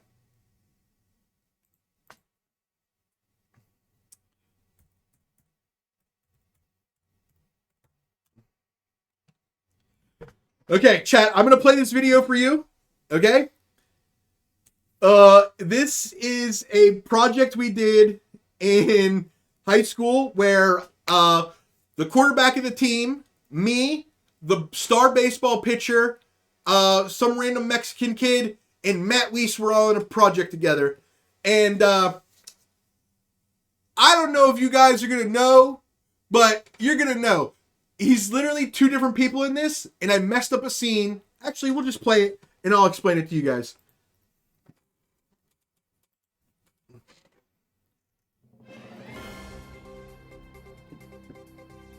Okay. Good morning, America. This is Billy Bobman, and we've got breaking news. Exotic creature spotted by local high school. Now we go. Chat, there's no way, dude. Dude, he's already so awkward. I remember this, dude. Why does he blink like that? Hold on, dude. Hold on. Why does he blink like that, dude? Good morning, America. This is Billy Bobman, and we've got breaking news. Exotic creature spotted by local high school. Now we go to Michael Peabody. This is Michael Peabody. We're back with Jimmy and Harry. And I'm Harry. So what exactly did you guys see out here? Well, it was just a couple hours ago. Nope.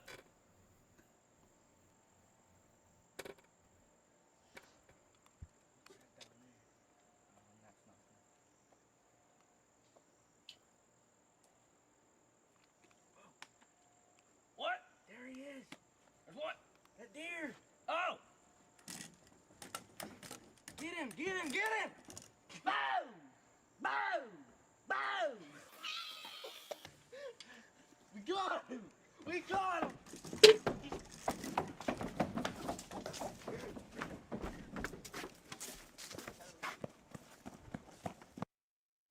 Brings back good old memories. Yep, that's my story. Wait, what's your story? Well, we're sitting here hunting, and we see all I saw was the big rack. Big! And I hit him, and he got the gun up, and we shot it. And we thought it was just a monster buck. And I guess it's a beef coon buck. Beef coon? Yeah, a beef coon buck. You never heard of beef coon buck? Never. Now we're going live with a team of scientists to investigate this creature. This is Mike Peabody. Chat, we so fucking weird, dude. Professor Wahim here. Professor von Stugel. Today, we are going to examine this here beef coon buck by testing it to see if it has the 8 characteristics of life. In the first test, we're going to examine whether or not this here beef coon buck has organization. We're going to do this by cutting him open with this surgical knife.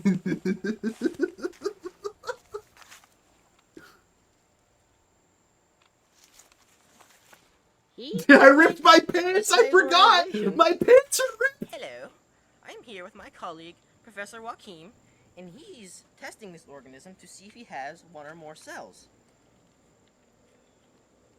Yep. From the looks of things, this young buck definitely has more than 1 cell. In the next test, we're going to inject the beef coon with a needle to see how he responds to stimuli.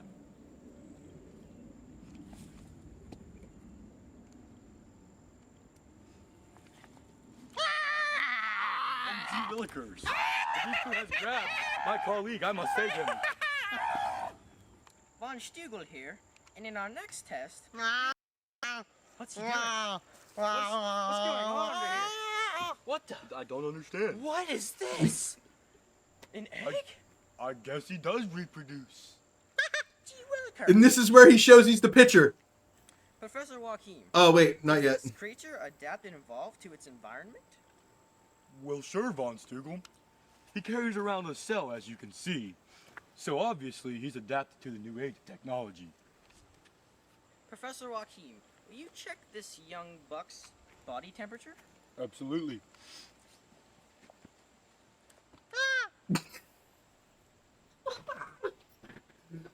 Dude, what a dumb project. 98.6. Well, it is fairly hot outside, and I have broken a sweat, so he must maintain homeostasis. Plus he's sweating.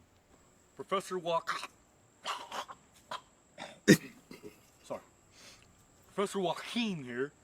Now we're going to decide whether or not this big fella grows and develops. Well, Professor, we have... Dude, this is where he shows he's the pitcher. You have no idea how big the welt was on this kid after this throw. So, I'm putting... Spider!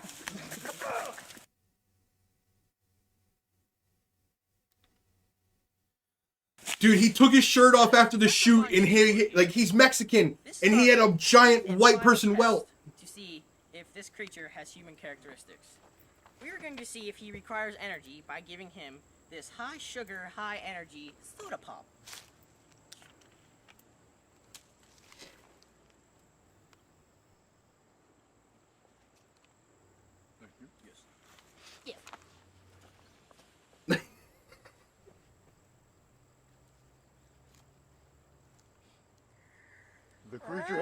working.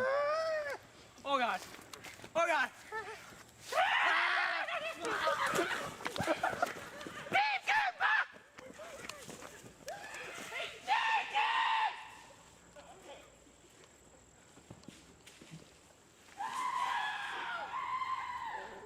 Dear God, How could this happen? my bifocals, they're ruined. So how'd you guys feel about this whole ordeal? Be alright, Monch, too. It'll be alright. Just give us time, would you? Just give us time. How'd it feel being tackled by that fat beef coon? No comment, no comment. I hate field work. We're going back to the lab. We're done here. Let's go, Von Stugel! Coming, sir.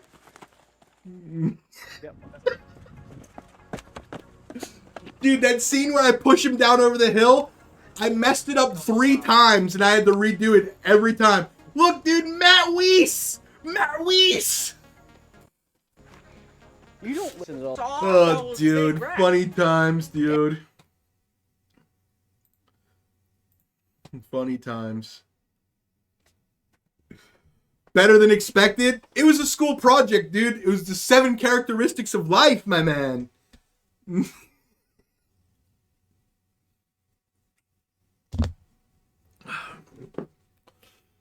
I'm back to my superstar shit, dude.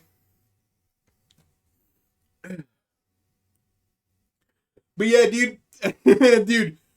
Tell me Matt isn't awkward as hell, dude. Even at the beginning of the video, he's like, we're here at your local high school.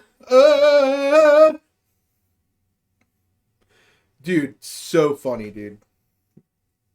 It's so funny. Alright, what else can we get into, dude?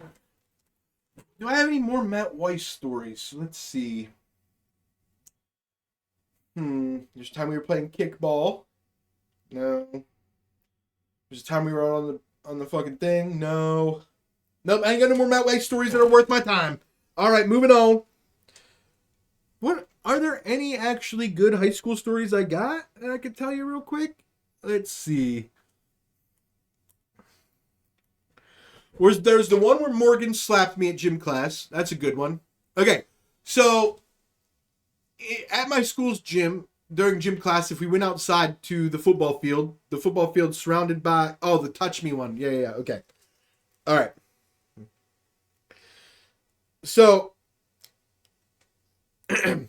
we had a teacher, and because this one is technically... We won't give the teacher's name for legal reasons, okay? But we had this teacher, let's just say his name's Mr. Moore. Let's just pretend, you know what I mean? It's not chat, but let's pretend it's Mr. Moore for continuity of the story, okay? So there's this teacher named Mr. Moore, and Mr. Moore was the type of teacher where if you were a guy like me who notices patterns, you notice that he's mean to every male student, and he's extremely nice to every pretty female student. To the point where my freshman year, 3 years before I would ever have Mr. Moore, I heard rumors that he was, and I quote, a student toucher, and he was attracted to young women. Now, side note, he ended up hooking up with a teacher and dating a teacher that worked there, and her last name was Young. Coincidence? I don't know. I'm not here to make that case either way. But the rumor around the school was he liked young women, and specifically young women. Okay? Now, the rumor extended to he liked young, attractive people because it started, if you were a football player or you were in shape, he was nice to you as well. And he was only rude to broke, ugly, non-in-shape, non-athletes. Which was me, chat. And, so, as time went on, this teacher got more and more of a reputation for being friendly with attractive youngsters. And he got into an argument with a upperclassman student one day, and I was a witness. And the altercation turned into something it should not have been, where Mr. Moore is now slamming his hand against the locker right next to the student's face. And the student proceeds to say, with a hallway full of people, "That's right, touch me, Petty, touch me! I know you want to touch me, Petty, touch me!" Starts screaming, "Touch me, Petty," in the middle of the hallway. Now, let me clarify what other people are seeing. See, you know the background. But this is what other people saw. Other people had a rumor of Mr. Moore in their heads, right? They hear a disturbance. They turn to look down the hallway. What they see is a student backed up against the lockers with a teacher who's rumored to be a pedophile, with his hands, boom, like this, on the lockers, entrapping the student against the wall, which looks kinda rapey. And the student is screaming, "Touch me, Petty, touch me." Now, I don't know if the visual doesn't do it for you like it did for me that day.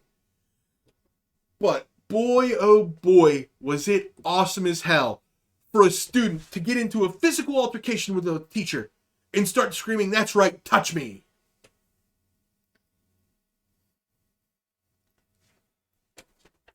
What's another story I got? Oh, Morgan in gym class. Okay, so in my school in gym class, you would go out to the football field, you either participate in the daily activity or you would walk or run a mile, okay?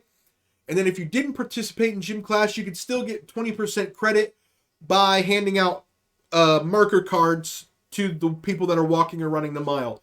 Now, one day I didn't have gym clothes, and quite frankly, I'm a fat guy, and even if I exercised a little bit, I got sweaty.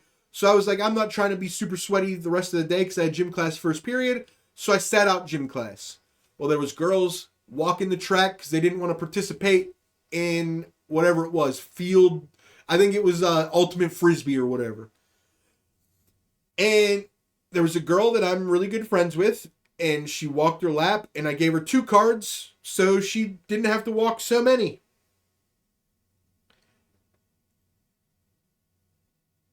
I gave her an extra card so she didn't have to walk all the laps. She got basically a free lap.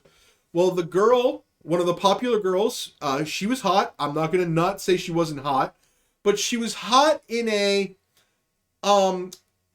traditional, like, physically hot.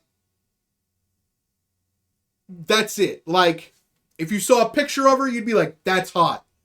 But if you were around her in a room, you'd be like, ugh, I don't know. You know what I mean? Like, she's traditionally good looking to the eyes. But the way she carries herself, the way she talked, her whole attitude just would drop her down so much, right? And she had been ran through, like, by half the football team, to be honest with you.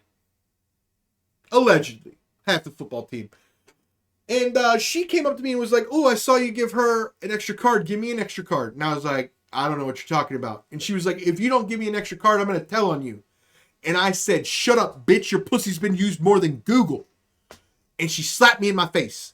Like, and there I was, just in gym class, wearing my street clothes, getting slapped by a hot blonde chick. And I don't regret it at all because, boy, when I tell you, the amount of people that ran over to find out what were going on, and they say, "What happened?" And you know, blonde, hot high school girls that have the 1,000 cock stare. You know what I mean? They're not making no sense. When something happens, when an altercation happens, she's screaming at the top of her lungs. You can't even make out what she's saying.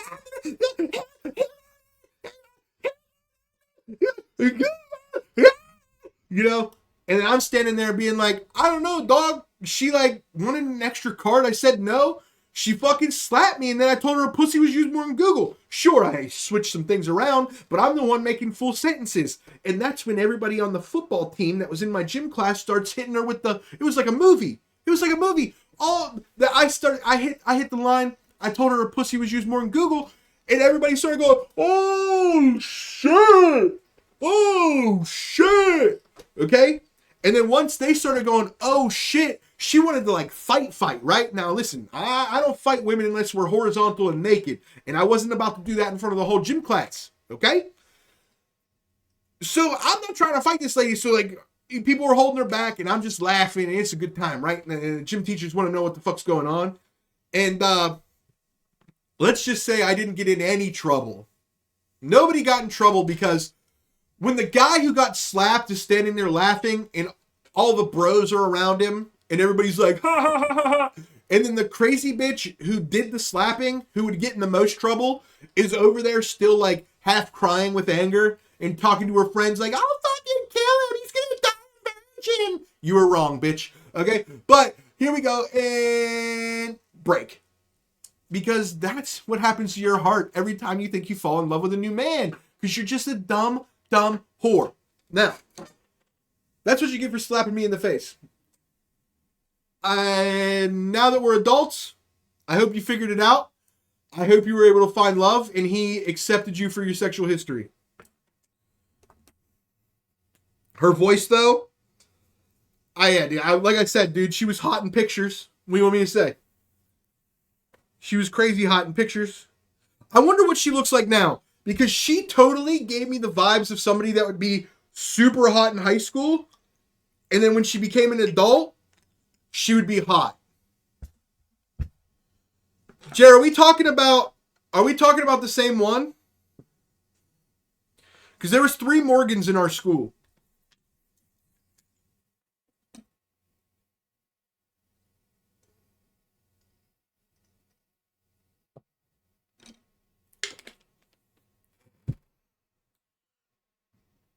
Okay.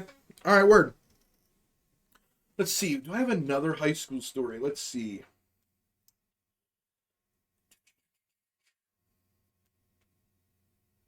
Well, I already told this story before, but there's a time that I was pretty sure if I would have been the man I am today, I could have slept with a teacher. Like, chat, like, I know what you're thinking. Oh, here we go. Here's another fucking white, straight male, toxic ego thinking a fucking 17-year-old could fuck a teacher. Well, you know what? Based on the news over the last 4 years, it's way more common than anybody thought. So yes, I truly do believe, I thought back then and now I feel even more, if I would have had the personality I had now to even try to seal the deal, I could have fucked that world history teacher.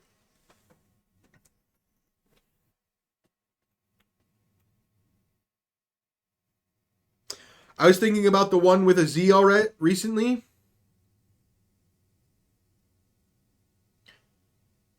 With a Z?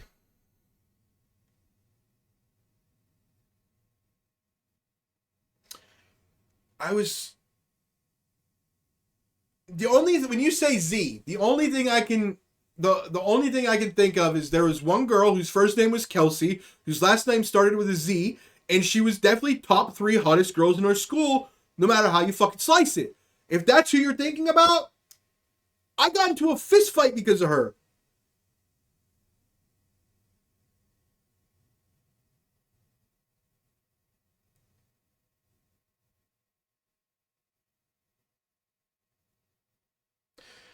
I thought my dad was going to bang one of my teachers. I mean, dude, I've told this story before, but it's still a good story, so I'll tell it anyway. When I was in high school, I was technically, not through the courts, but I was emancipated, for all intents and purposes. All intensive purposes. Okay? Oh.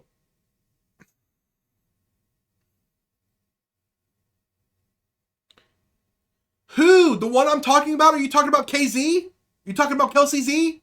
Is that who you're talking about? Because you never confirmed that I was right. We're out here playing fucking charades with the high school people. But, what was I about to say? Okay, remind me to tell you how I got into a fight because of her. And then I need to finish this story first. What was I saying? There was... Doesn't matter, we'll move on to that one. Okay, so, this actually is really funny because there's like two parts to this, okay? Part number one, I was homeless at the time, and I was working I was working a full-time job outside of school, and I was attending school at the same time. And I was tired all the time because I would work really late, and then I'd fucking do I'd smoke weed and drink alcohol with my friends till like 4 a.m, and then I'd sleep from 4 to 6:30, and then wake up and go to school. So I was tired every day at school, didn't give a fuck, still smarter than everybody else. Pissed me off. Okay? Literally gave me zero motivation. That's actually what fucked me in life, is the fact that I didn't have to try and I was still better than everybody. It made me never gain a sense of motivation. But that's a side note. Now, we're now talking about a point where I'm working 40 hours a week, not sleeping, going to school. I'm cranky. I'm tired. I don't want to deal with people's bullshit. I have about 10 to 15 solid minutes of class period to pay attention to what this bitch is saying at the front of the room for me to pass the test, okay? Now, when you get a new student, and that's your life, and it's the last period of the day, I'm exhausted, I just want to take a nap on the bus, and then start my shift, and then after my shift, drink, right? It's a whole fucking fun time, right? Where was I going? What the fuck? Dude, my short memory's fucked right now. What the hell?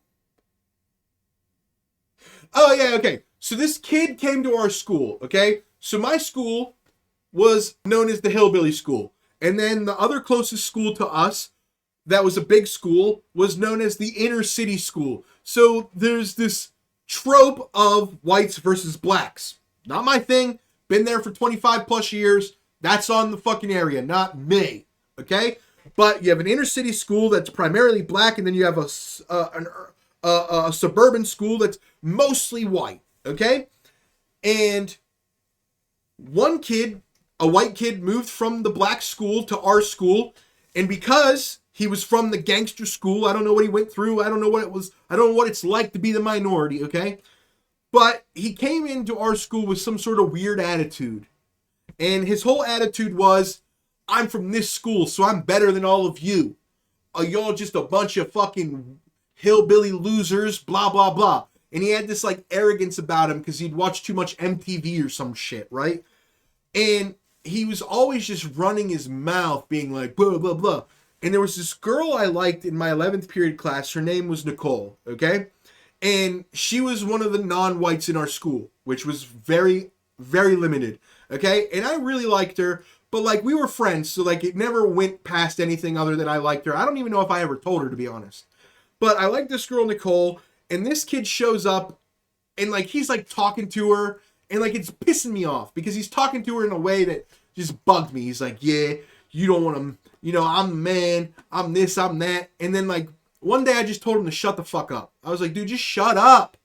I'm annoyed. I haven't slept more than 2 hours a night for 4 months, you know? I'm sick of here. Let the teacher talk. Quit talking to Nicole, dude. And on the inside, I was like, quit talking to Nicole, period. It has nothing to do with school or sleep or nothing. You leave my milk chocolate baby alone, okay? And he, like, came back at me with this, oh, fuck you, you fat piece of shit. I'll fight circles around you, you little bitch. Like, all this stuff, right? And then in my head, I'm like, I bet tomorrow I'm gonna fuck you up. Because the bell rang, it's the end of the day. We all go to our buses, we go home. Now I have an hour bus ride home. I'm sitting on the bus, I'm stewing. I'm pissed. I'm like, you think because you grew up with black people, you're better than me, bro? I don't give a fuck who you grow up with. I don't care if you grew up with Mongolians. I don't care if you grew up with ninjas. I don't care if you grew up with samurais. I don't care if you grew up with Knights of the Templar. I don't care who you grew up with, pal. Okay? You're not fucking special. Okay? Shut your mouth. Watch class. You came from another school. Whip the fucking do, kid. You're trying to reinvent yourself. Yeah, good job. So the next day, I'm still theming about it. It's a pep rally. I see him in the hallway in the morning. He gives me like a weird look. And now I'm steaming. And now I'm just talking shit to my friends. And I'm like, dude, I'm going to fuck him up at the prep rally. I promise you. And then the hottest girl in school at the time, KZ, that's what we'll call her. KZ walks by and hears me saying this. And she goes, you're not going to do anything. Now, Chad, I don't know if you guys know me or not, but there's only one thing that'll guarantee I'll probably do something, and that's being hot and telling me I won't do it. So, I was like, in my moment, no matter what, it clicked. I was like, I'm going to fight him. No matter if he apologizes beforehand, I'll punch him in the mouth mid-sorry. I don't give a fuck. In my head, I knew it was going down. So KZ was like, oh, you ain't going to do nothing. And I was like, no, I will. And she goes, well, if you don't, I'm going to judge you forever. And I'm, in my little fucking fat egotistical head, I never had a shot with her, still never will. And even in my fucking head, I was like, well, just in the off chance someday I get hot and she wants to fucking hang out with me or something, I better do this so she doesn't look down on me. And I clicked in my head, I'm going to fight this kid. So I told people all day, yo, after the pep rally, text me his location. Pep rally's over, 5 different people. Yo, he's in section blah, blah, blah, over on the far side of the stadium. And I'm like, perfect. So I start waiting at that entrance, and I see him. He's walking with my crush Nicole, you know what I'm saying? Pissed me off doubly, right? So he's walking with her, trying to hit her with the Riz before Riz was a thing, right? Okay? And I walk straight up to him, and I didn't sucker punch him. I put up a stance. He laughed at me. I tapped him with a jab, okay? Nothing crazy. It wasn't a fucking full punch. I didn't even step into it. I extended my arm and popped him right on the lip, okay? Just to let him know this is happening, okay? So I hit him with a little smack on the lip with my fist, okay? He goes, what? Drops his book, goes to kick me in the dick, okay? Now, I don't know, chat, what your feelings are if you've ever been in a fight or anything like that, but I've been in multiple. And I can tell you that that's the only fight I've ever been in. That's the only fight I've ever been in. And I've been in double-digit fights. It's the only fight I've ever been in where the first reaction they had was to kick me in the balls. Okay? And it was like the Matrix. I stood to the side, the foot went up like this, went back down, and I came across with a right. Okay? So I turn, kick comes up, kick comes down, I fucking come back with a right hand, hit him right in the nose. I knew it was a good one. I felt it. It was like Play-Doh. Okay? He falls back into the bleachers. Okay? On the backside of the bleachers. I put my forearm on his fucking throat, and I hit him 2 times in the cheek right here. Okay? As that happens, the gay kid of our school, his brother comes and interrupts it. And goes, whoa, stop it. I get on the bus. I go home. It was a Friday. I spend all weekend being like, I'm going to get suspended, but it was totally worth it. I'm going to get suspended, but it was worth it. I go to school on Monday. I expect as soon as I walk in the building, they want me in the principal's office. Nothing. I go through homeroom. First period. Second period. Third period. Fourth period. Fifth period. I'm now at lunch. I am halfway through the day. I have not been called to the office. Every single kid in school knows about the fight. It's being talked to. I haven't not talked to anybody about the fight all day. Now you may be asking, where's Alex? Where's the kid I fought? He didn't come to school that day. So then after lunch, I'm on my way to math class, and as I walk into math class, my teacher goes, hey Josh, they want to see you in the office. They finally got me. I walk into the office, my teacher, Mr. Hamburger, I know this sounds like ad libs, but it's true, his name was Mr. Hamburger. Mr. Hamburger sits me down and goes, oh, you're the talk of the town.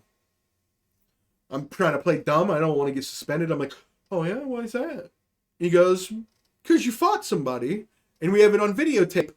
And he proceeded to show me the videotape. Now, chat, like I said at the beginning, when I turned, when I went to, and the foot went like this, and then I immediately came back with a right, and punched him right in the nose, and I said it felt like Play-Doh. Oh man, it looked even better on camera. Now, I'm sure if I would have explained anything or lied or something, I could have got less of a punishment. But my response was, ooh, can I get a copy of that? Which is not probably a great idea when you're in the middle of being punished, is to go, oh, dude, I was awesome. Can I see that? Can I show my friends that? So I got suspended for 7 days. I come back from my suspension. Now, I don't know anything about anything. I had just been suspended for 7 days. You know, I come back, everybody's talking to me, like, giving me high fives and shit. They're like, yeah, fuck that kid, dude, he's a faggot. You know, all that shit, right? Come to find out that while I was at lunch, him and his family showed up, and my man, you guys know basketball, when they break their nose and they have to wear that fucking clear mask? My man's was in one of those. So one of the girls, like one of the popular girls that was at our school, who was a teacher assistant, who like would go to the office and run stuff for AIDS and shit, said that she saw him with his parents in there during lunch and he had the mask on. So I broke this kid's nose with one punch. And he dropped out of school, chat. This is a true story. And you wanna know why I know it's a true story? Because I lived it. I was there. I really was. And then here's the most awkward thing, right? So like that's all good, right? It's high school. No big whoop. Life moves on. People change. It is what it is. How about, this is probably literally during COVID. I stop at a Get-Go near my house. He's working as the cashier. And I hope he forgets what I look like. I hope he doesn't recognize me. Now, I have a thing. I recognize faces better than most people, so I'm hoping that I recognize his face and he doesn't recognize me. But the moment I set my stuff down, he goes, "What's up, Josh?" "What's up, dude?" And he says, "I just want to thank you, bro." "What?" "I just want to thank you. I was a shit kid. I had a shit life. I was taking it out on people. I was arrogant. You did the thing. I ended up dropping out of school and having to get my GED and working. And it changed my outlook on life. So I want to thank you." Fuck, man. Now I feel bad about it. For fucking 7 years, I was walking through life like, fuck that kid, dude. Piece of shit. How dare he hit on my Nicole? That's not actually my Nicole, right? How dare he even think about coming after my Native American mixed goddess, right? Okay? The whole time, it's clearly a joke, but I was like, how dare him think he's so arrogant, talk shit to me, and then act like he can kick me in the balls. I was like, fuck him, he deserved it. Now, I'm going and starting up my car outside of a fucking Giant Eagle, a Get-Go, and feeling bad.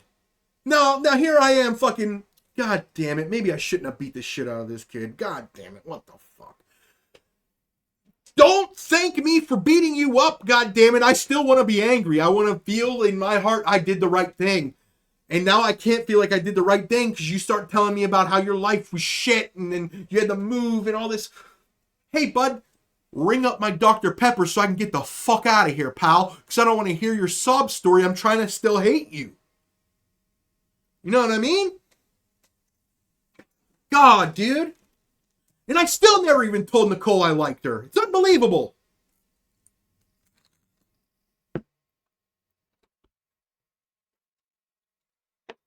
Dude, it's what it is, chat. At the end of the day, chat, high school was a weird time. I mean, there was one girl who was my best friend from 6th grade when she moved to our school until senior year when we graduated. She was my best friend. To this day, she was probably still top 3 girls I was in love with the most. Where was I going with that? The fuck? Oh, I remember where I was going. And I still, to this day, I still have memories in my heart that, like, bring me smiles when I think of them. And, like, a lot of them deal with phrases that happen that remind me of a moment in time, okay? So, for an example, before I tell you the one about Elena, I'll tell you the one about my friend Nathan. Now, you guys might know Nathan in the chat as Pendragon, okay? Pendragon and I, his family took me in when I was homeless so I could graduate high school. And they would take me to their church and their youth groups and stuff like that all the time. And there was this one Christmas, they were having a church talent show. And we are on our way to the talent show. His mom had been drinking a little bit. She gets spicy when she's drinking. And his brother, my buddy Nathan's little brother and his friend were in the back practicing their talent show song. Now, understand the mom did not know what song they were singing, but it's a church talent show. She assumed it would be a church song. Like, Pharaoh, Pharaoh, Oh, baby, let my people go. Ooh, ah, yeah, yeah, yeah. Or whatever, right? They're in the back practicing singing their song. It's SpongeBob songs. Like, songs from the show SpongeBob. And she, like, freaks out. She goes, "You are not singing those songs at the church talent show." And they go, "Yeah, we are." She goes, "It's called a talent show, not a make an ass out of yourself show." And anytime I think of that, it takes me back to that time of my life where I was living with his family. And even though that moment was both scary and funny as hell for me, like, it brings me a little bit of joy now as an adult. I have one about Elena. Now, we had this teacher named Mr. Kaufman, okay? And Mr. Kaufman was a funny guy because he was like what you would consider like an internet troll in real life. So if you had to fill out a hall pass in high school, most of the time, if you wanted to go to the restroom, you would just write RR. Well, if you filled out a hall pass and you wanted him to let you go to the restroom, you had to write out restroom. Because if you wrote RR, he'd go, "Well, technically, you could mean railroad. So I can't sign this. Write a new one." He also did things like, "Tomorrow doesn't exist because tomorrow never comes. Look at a calendar. It never says tomorrow." We're talking about that type of fucking weirdo, right? So one day we're taking a test and I'm a smart guy. Elena's a super smart girl. Also super cute. She got tits, chat. Girls do that sometimes. But super cute. We're doing a test. And for some reason, it was probably her fault, to be honest, because she was in my class. It was hard for me to pay attention. Because if there was somebody I liked, even male or female, not like I liked her, but this goes just in general for liking people. If there was a friend of mine, male or female, in the class that I enjoyed making laugh, I could not focus on whatever was being taught. I was too busy trying to find a way to turn whatever that was into something that would make them giggle. Okay? So most likely I wasn't paying attention in class that week because of her. And the test comes up. And I start kicking her in the leg and doing this dumb thing where I go, "What's number 4? What's number 4?" And if she wouldn't tell me what number 4 was, I'd say it louder. And it turned into this whole thing where every time we would take a test, no matter what, like we weren't actually cheating, it just turned into a thing where I would ask her what number 4 was, but I would do it in a weird voice. And to this day, whenever somebody says the number 4, I still think of her. Now, I don't know what this has to do with anything. Oh, Mr. Kaufman! Sir, Mr. Coffee Bean drop man a lot. Bump, bump. Okay? So, never mind, dude. Scratch that. This is better. This is better. We all love Pendragon. Pendragon was in one of my classes, and it was a bad time because it was one of the classes that was super easy for me, so I didn't have to pay attention, which only made me want to have fun with my friend. But Nathan has what I would say, when he wants to, he has the opposite sense of humor as me. If I want to be deadpan serious funny, I have to think about it beforehand. I'm naturally rant funny. I'm naturally goofy funny. I'm naturally, in many ways, funny. But the one thing I'm not good at is keeping a straight face to be funny. Right? Nathan is an expert at it.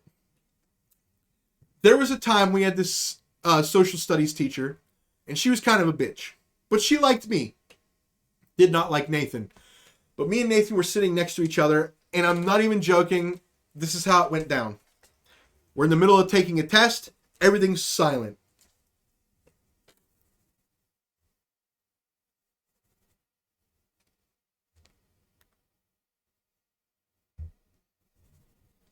Yeah.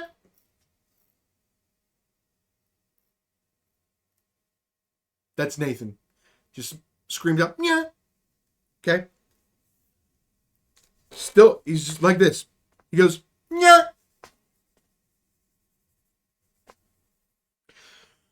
Minute goes by.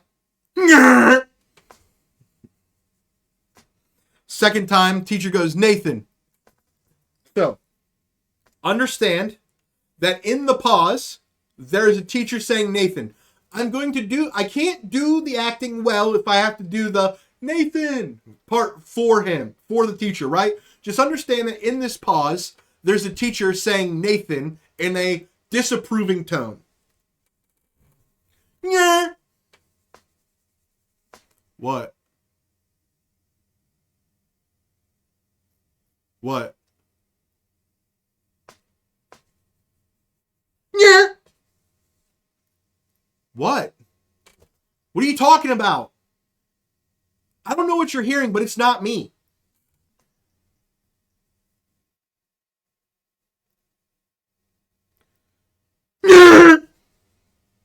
What? Why are you singling me out? It's not me. Dude, it's so, like, that, what I just did is not funny because it's a thing that you have to be there. You have to see the teacher. You have to understand that she's looking down at her papers when he goes, yeah, and knows it's him, but has no evidence. Says his name, and with a perfectly, there's no half smile, there's no inflection in his eyebrows, with a straight fucking face, just looks at her and goes, what? What? She goes, Nathan, I know it's you. What's me? He doesn't even acknowledge that the noise is happening. Like, it's one thing if you go, it's not me making the noise. That's not nearly as funny. To do the noise, then get called out for doing the noise, being like, what? I didn't hear a noise. Is so funny. In person, in real time, it's funny.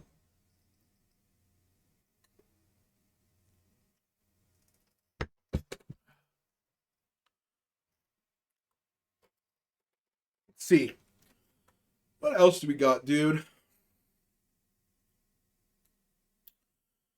Let's see. We can talk about the time I got expelled in kindergarten. We can talk about the time that I got suspended from high school indefinitely until I got a psych evaluation. Or, are you ready for this one, chat? We could talk about the time that we could talk about some stories from when I was in juvie. What do we want to hear? Do we want to hear any of those? If not, I can move on. We could talk about the New Jersey Woods. I got a story about the New Jersey Woods. We could talk about Brazilian replacing guard dogs. We can talk about Ghana having a super cool presidential candidate. We can talk about multiple things, chat. Somebody give me something you want to hear.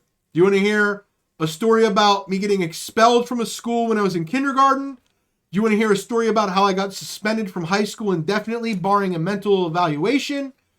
Do you want to hear about a juvie story? Or do you want to hear about the New Jersey Woods, Brazil replacing guard dogs, or Ghana running a secret president?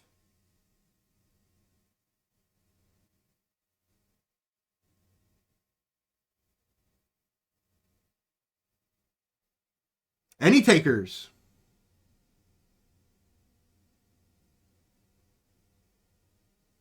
New Jersey Woods? Okay. The president? I'll do both of those and then I'll end. I'll do those two and end. Okay, so the New Jersey Woods. A mystery has happened in New Jersey. Now, with everything going on in the world, this story has been swept under the rug. But it's a mystery nonetheless. This is a Scooby-Doo style mystery.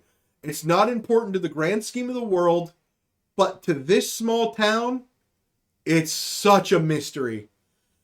There's a small town in New Jersey that's surrounded by woods. And this small town recently discovered a pile of 500 pounds of cooked pasta dumped into the woods. What? 500 pounds of cooked pasta? And somebody just dumped it in the woods. And now I saw the picture. Now, if you were like a big company making food for a soup kitchen or something like that, and you had it in like something or another, and then, you know, the truck tipped over or something, or you had a fucking crate, like a a water buffalo reservoir full of cooked pasta or something, and then it all fell out in one area. That's fine. But that's not what this is, chat. We're talking about an area of woods where it looks like somebody took a 5-gallon bucket of pasta and dumped it out. Went, filled it back up with pasta, dumped it out. Went, filled it back up with pasta and dumped it out until there was 500 pounds of pasta. So it wasn't one load of pasta. This is a massive amount of pasta in multiple little different piles throughout these woods. And I can't help but make the connection. New Jersey is known for mafia town. New Jersey and New York is mafia and Boston, type shit. And now I know that it's 2024 and the things have moved on and people have changed and society has progressed. But I'm pretty sure Italians still really fucking care about their cuisine. And let's take bets. I'm going to propose to you guys a scenario in which I think the pasta got there. And you guys give me a percentage chance in the chat on what you think it is that I'm correct. What percentage chance do I have of being correct? I think that an Italian man, a full-blooded Italian man, whose grandfather was a high-ranking member of the mafia or some shit, who still has a grandmother that lives in Italy and visits once a year for Christmas, and has a mom who uses strictly Italian recipes and things of that nature, and his family cares so much about cuisine. And she's a sexy little mama. She's hot, but she ain't never had to learn how to cook because she lived off of Uber Eats and fucking dudes buying her dinner on dates, right? But now she knows that if she wants to get married into this family, who has a lot of money because they run the entire waste management operation in all of New Jersey, okay? She knows she can't come to the holiday party with some weak-ass pasta. So she then goes and starts making pasta to practice for Christmas dinner. So she goes and she makes pasta after pasta after pasta to make sure that she gets it right. And every time she doesn't make it perfect, or obviously she's not going to, even if she did make it perfect, she's not going to use it that day. She's basically practicing making pasta. That's my theory, chat. What do we think? Do we think it's possible that some woman who's trying to marry into a pure Italian family is trying to get her pasta game on point?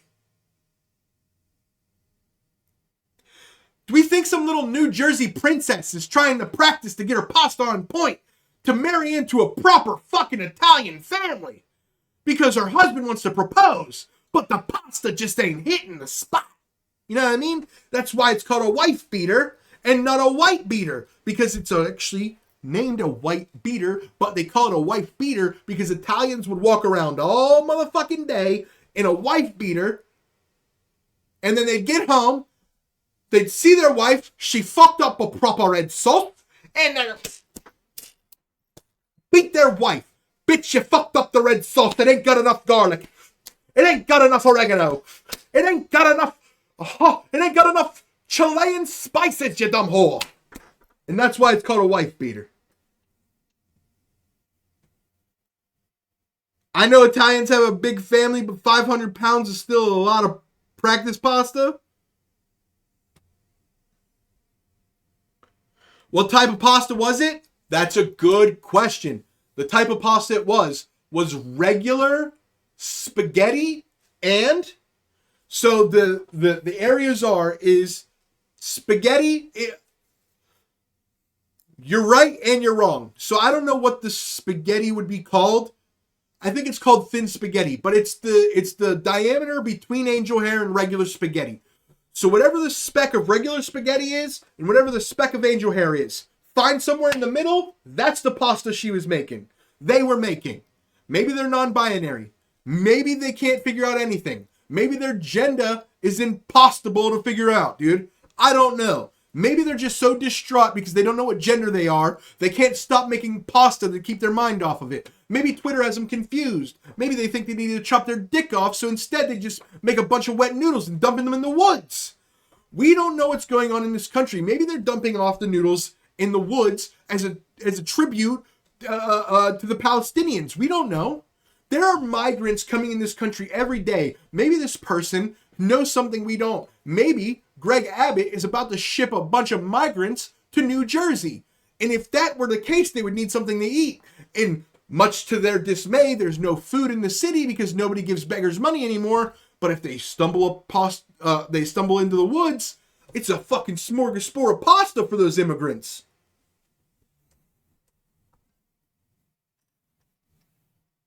We worked at Olive Garden. What's the pasta? We may have worked at Olive Garden, dude, but we didn't have that pasta. Olive Garden has basic pastas. They got angel hair, fettuccine, cavatappi, rigatoni. Okay? Whatever this was is somewhere in between angel hair and spaghetti. It's too thin to be spaghetti, too thick to be angel hair.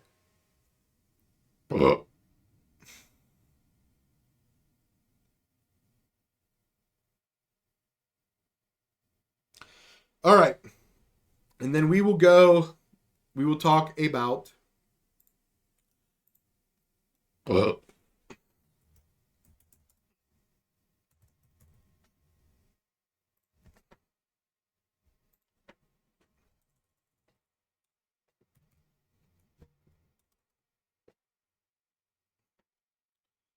okay. The country of Ghana is coming up with their election soon. And just like in America, there are two political parties in Ghana.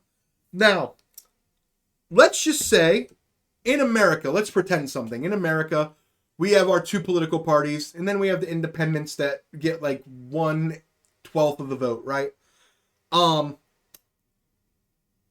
Essentially, imagine if the Democrats knowing, dude, let's run this scenario out. Donald Trump is clearly the Republican nominee. Barring an assassination or a proper indictment that sticks, he will be running as the Republican nominee. Now, Joe Biden has shitty poll numbers, can't form sentences, and the Democrats have nobody to replace him because they put all their stock in fucking Sleepy Joe. Okay? Let's pretend in a scenario that the Democrats decided, okay, a lot of people hate Trump. Biden can't win, but people hate Trump and people like our policies to some extent. Why don't we just put somebody out there in a mask and tell them to say these things, and all we have to do is get them to like the masked mystery person more than Trump, and we win the election. That's happening in Ghana right now. One of the two political parties that are swapping between powers on a regular basis is running a masked politician. And this is some cool stuff. I'll show you some of the billboards this is in Ghana, chat. Now, I know what you're going to say, because I had the same thought. Why is it written in English if it's in Ghana? Now, I know this is going to be hard for you guys to believe, but a lot of South America learns English because they plan on coming through the border under the Democrats, okay? So, like, imagine you live in a third world country, you make 12 pennies a day for doing extremely hard labor, and you can barely feed your family, right? And then somebody says, hey, all you have to do is learn English and walk to this little magical strip of land, and once you cross over, you'll get free healthcare, free food, and you'll be able to get jobs that make 1,000 times more than you make. Even though you still won't be able to afford anything, your life will probably be better. They learn English, okay? So when you see these things, don't be like, why isn't it in Ghananese? You've never even heard of Ghananese, so understand that there are billboards in other languages, but these ones are for the fucking people, dude. So this is the masked politician of Ghana. And these are his billboards.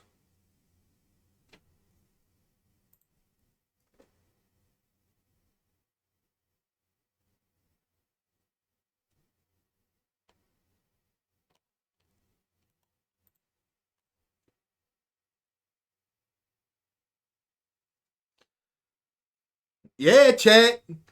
We're looking at a motherfucking mystery candidate. What? Shot. All right.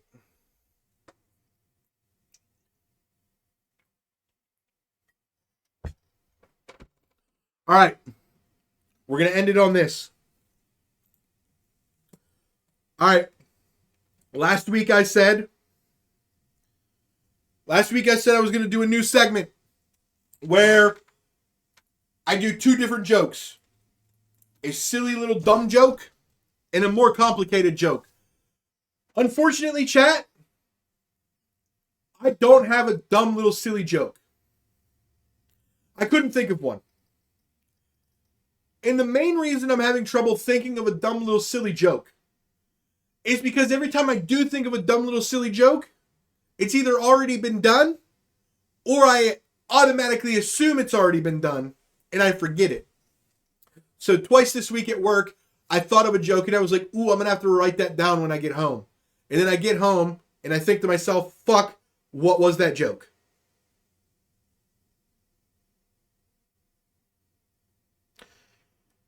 So I have my complicated joke this week. I do not have a silly joke. Actually, here's my silly joke. It's still, I don't know. You guys tell me if you think this is silly or complex or whatever. Yeah, you know me, Chad. I do some booger sugar and try to tell the future.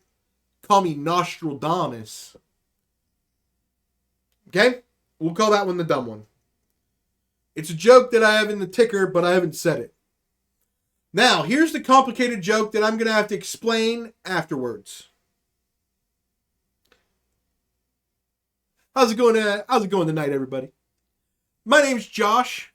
Some people call me the Risley Bear. That's because I'm roaming for hoes. I'm just out here roaming for hoes until I get enough of them to call me sire. And then I become the Byzantine Empire. Now, the reason that's a good joke is because of three different things. One, Roman is a double entendre. Roman as in the soldier, the empire, and I'm walking around aimlessly Roman.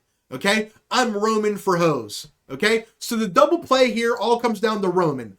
Roman is the double play. Roman, I'm looking around for hoes. Okay? So then, when I get enough of them to call me sire, I'm hitting the other part of Roman. I'm taking it back to the other version of Roman, the empire. Sire, empire, those things go together. Then, once I have enough of them calling me sire, which sire is a play on people of royalty and leaders get called sire, I'll have the Byzantine Empire. Now, Riz is a young man's version of I got game. I'm flexing on these hoes. They love my sauce. Okay? The Byzantine Empire is the empire that beat out and destroyed the Romans for good. So, if we play it all and we connect it all together, I'm Roman for bitches until I have enough of them to call me sire, and then I have a Byzantine Empire. All of them connect in multiple ways. Chat? Chat!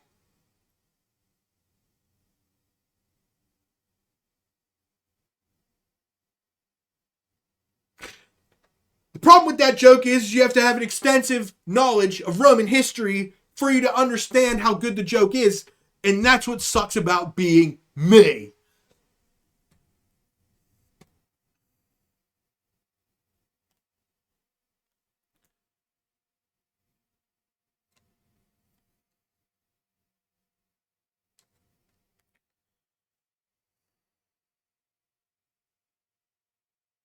Yeah, fuck Rome.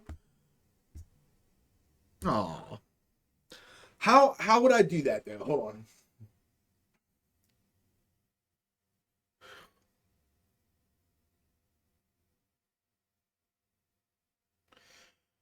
See, like in my mind, it's too short. If I'm gonna go on a path like that for a joke, they invented gayness? The Romans invented gayness? I don't know about that. That's wild behavior. But anyway, dude.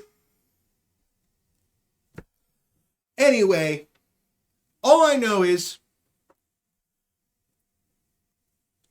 I'm gonna do it and then I'm gonna clip it because we have this thing where I didn't know that when we raid people and they have this thing, it shows our last clip. and all of our clips are from the game stream, which isn't what I'm trying to do. So I'm going to do this, I'm going to clip it, and then we'll go with a raid. Somebody find me a raid if anybody's got a raid.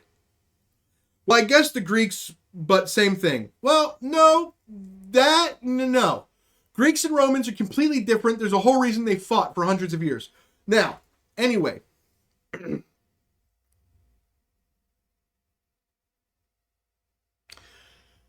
Ladies and gentlemen, I am the Juggernaut Jester, but sometimes I feel like an ancient soldier because I'm roaming for hoes. I'm out here roaming for hoes until I get enough hoes to call me sire, and then I got the Byzantine Empire on my hands. You know what it is? Hey! Because at the end of the day, dude, Roman, Byzantine, the Byzantine Empire, oh, it's all factualities. Well, yeah, fuck that, dude. Fuck. What was I gonna do? Hold on, let me look at my notes. I want to get a good clip. We don't have any good clips. We need to make good clips.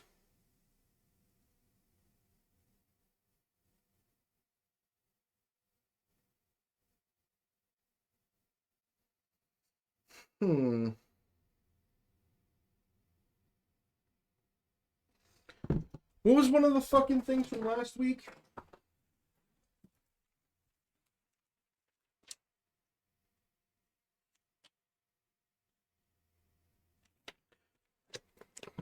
All right. So, actually, how long is a clip? Is a clip 30 seconds or 15 seconds?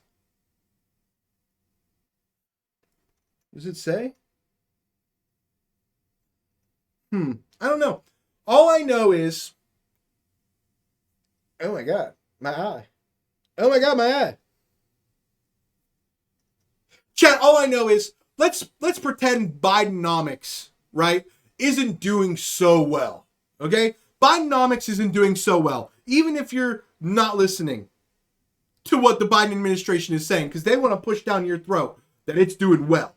But let's just say Bidenomics is doing bad, and cookie tax has gone through the roof, and Cookie Monster has to move out of America because Cookie Monster can no longer afford cookies. Where is Cookie Monster moving? Cookie Monster is moving to Vietnam. Nom, nom, nom, nom, nom, nom, nom, nom, nom. Cookie Monster is moving to Vietnam. Nom, nom.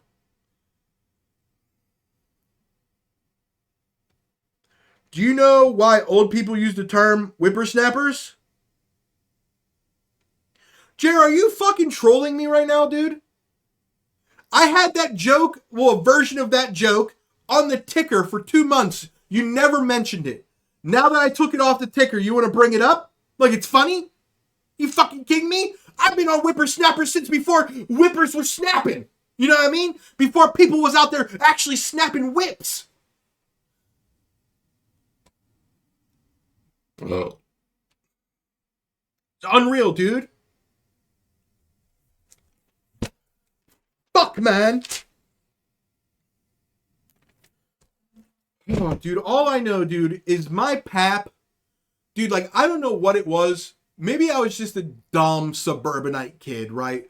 But my pap, for some reason, I thought he just hated sneaky, covert Asians. You know, the Asians that only show their eyes and they're wearing all black and they sneak around all the time and they have the 2 little small swords that look like pitchforks, kind of. You know what I mean? But it turns out my pap just really, really hates black people and he has a lisp. I don't fucking know. It's what it is. Fucking clip it.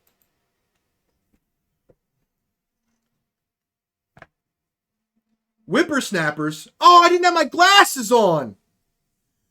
Fuck, I wanted the clip to have my glasses on.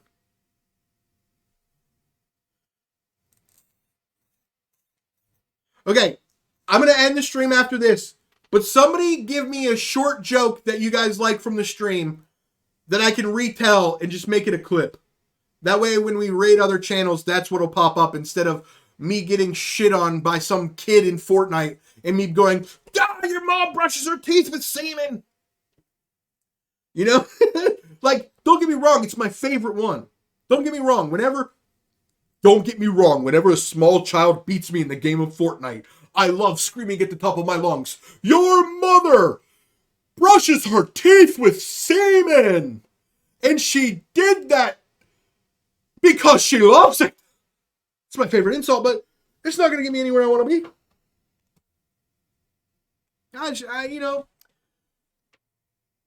Dude, I've been in a slump of like pre-made jokes.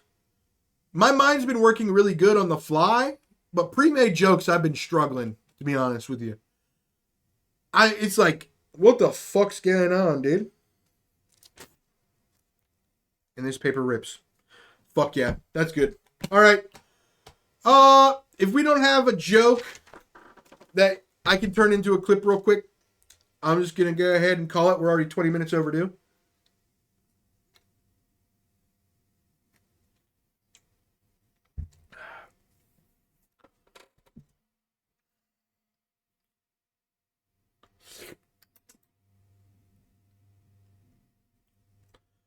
At the end of the day, chat, this is the end of the day. Bro, what the fuck? Why can't I think of any of the jokes I've come up with recently? Like, I actually feel like my short-term memory is like dissipating. Cause like I've come up with jokes this week. And normally I can remember them when I get home. And now I can't.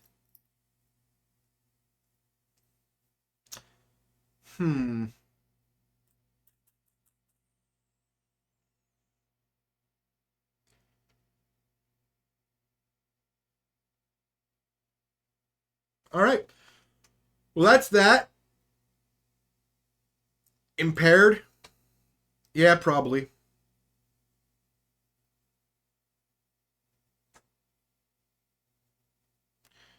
Do we got a raid, chat? Another shot? All right, bet.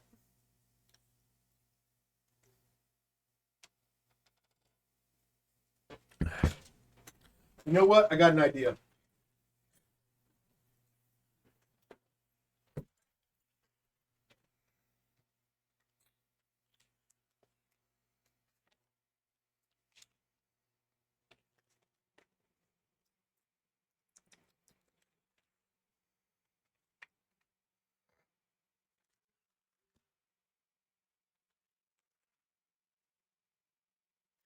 That's so funny. Jer, that is so fucking ironic. Hold on. I gotta put it up to the camera. Okay, so Jer, understand this is last year's notebook, okay? Remember last week I was going through the episodes, okay?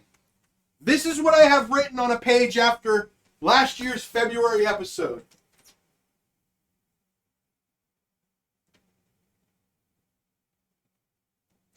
It says, is Whippersnapper based around race? Question mark.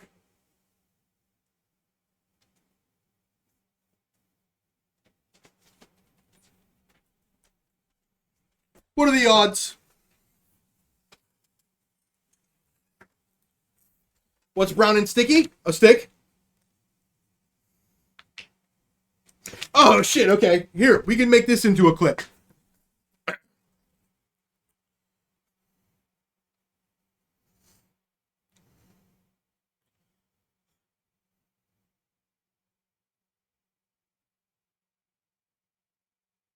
Okay.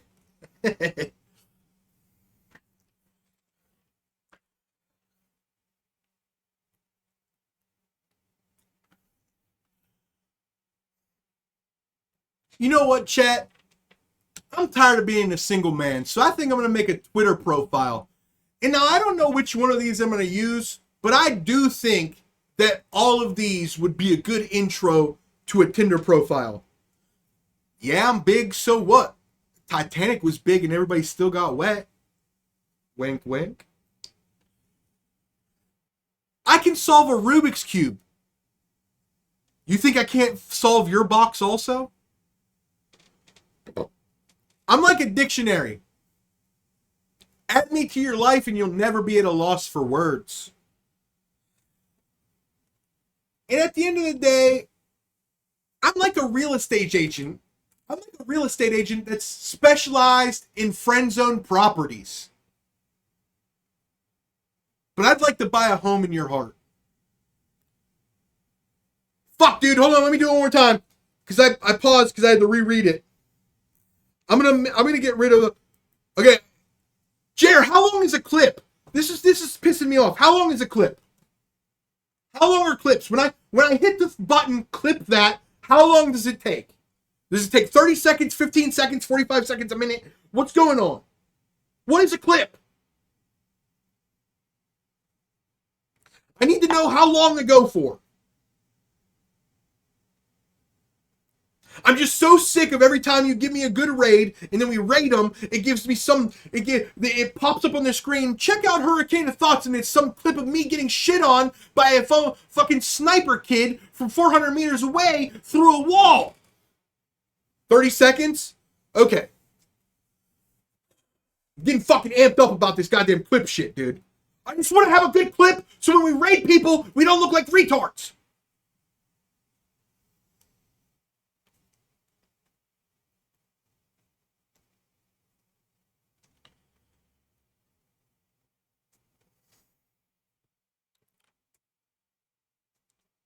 Stopwatch. Boom.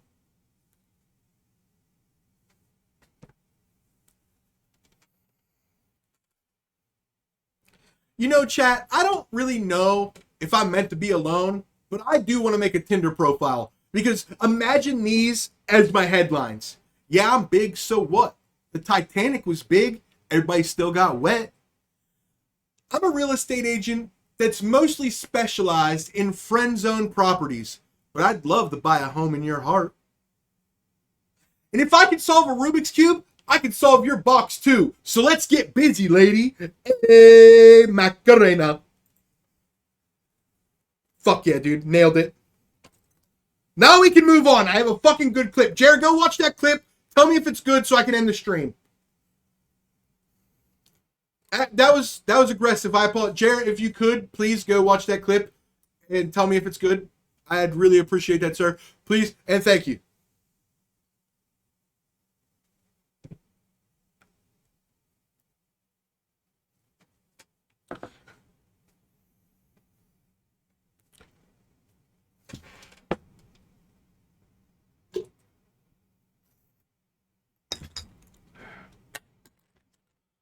All right. Does anybody have a topic for me to research for next week? I haven't done this in a while, and honestly, I thought I was going to have Sam here to vamp with me today, so I didn't come with a bunch of topics, as you can tell. You're driving home still? All right. But I do need somebody to give me a topic, whether I'm interested in it or not, to come with for next week. So somebody give me a topic you'd be interested in hearing about. I don't care what it is. And I will find a raid.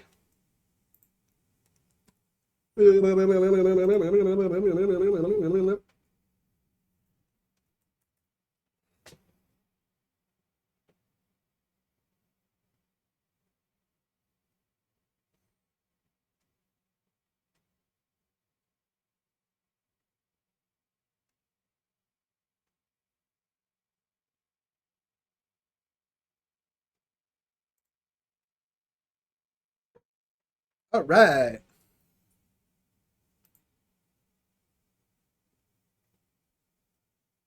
All right. Chat, I appreciate y'all being here. Sorry I went long this week. Hopefully next week I'll have it figured out. I will be live tomorrow at some point, so keep your eye out for that. I will now be doing, this is the announcement. Fuck, I forgot the announcements because this fucking guy wasn't here. Chat, from now on, we will be doing 2 podcasts per week. We will be doing a 2-hour one with me and Sam every Tuesday, and I will be doing a 1-hour podcast by myself every Wednesday, followed by a game stream. So that is the plan. That is the new schedule. I will be streaming the podcast on Tuesday for 2 hours, and then on Wednesday, I will be starting the stream with an hour podcast by myself because I feel I do good in certain situations when I have things I want to talk about by myself that I don't want to be interrupted with. things of that nature. And I just feel like you can never put too much out there. You can never record too much. And then after the 1 hour of me just talking and being funny, I will do a game stream of some sort from now on. And then I will ask you guys in the future. I obviously don't need an answer right now, but I'm going to stop streaming on Fridays and go back to editing on Fridays. Now, what I could do is I could stream me editing my videos from the podcast. If that's something you guys be interested in, because you guys can give me tips, hints, things on that, or things. Oh, and it did it on its own.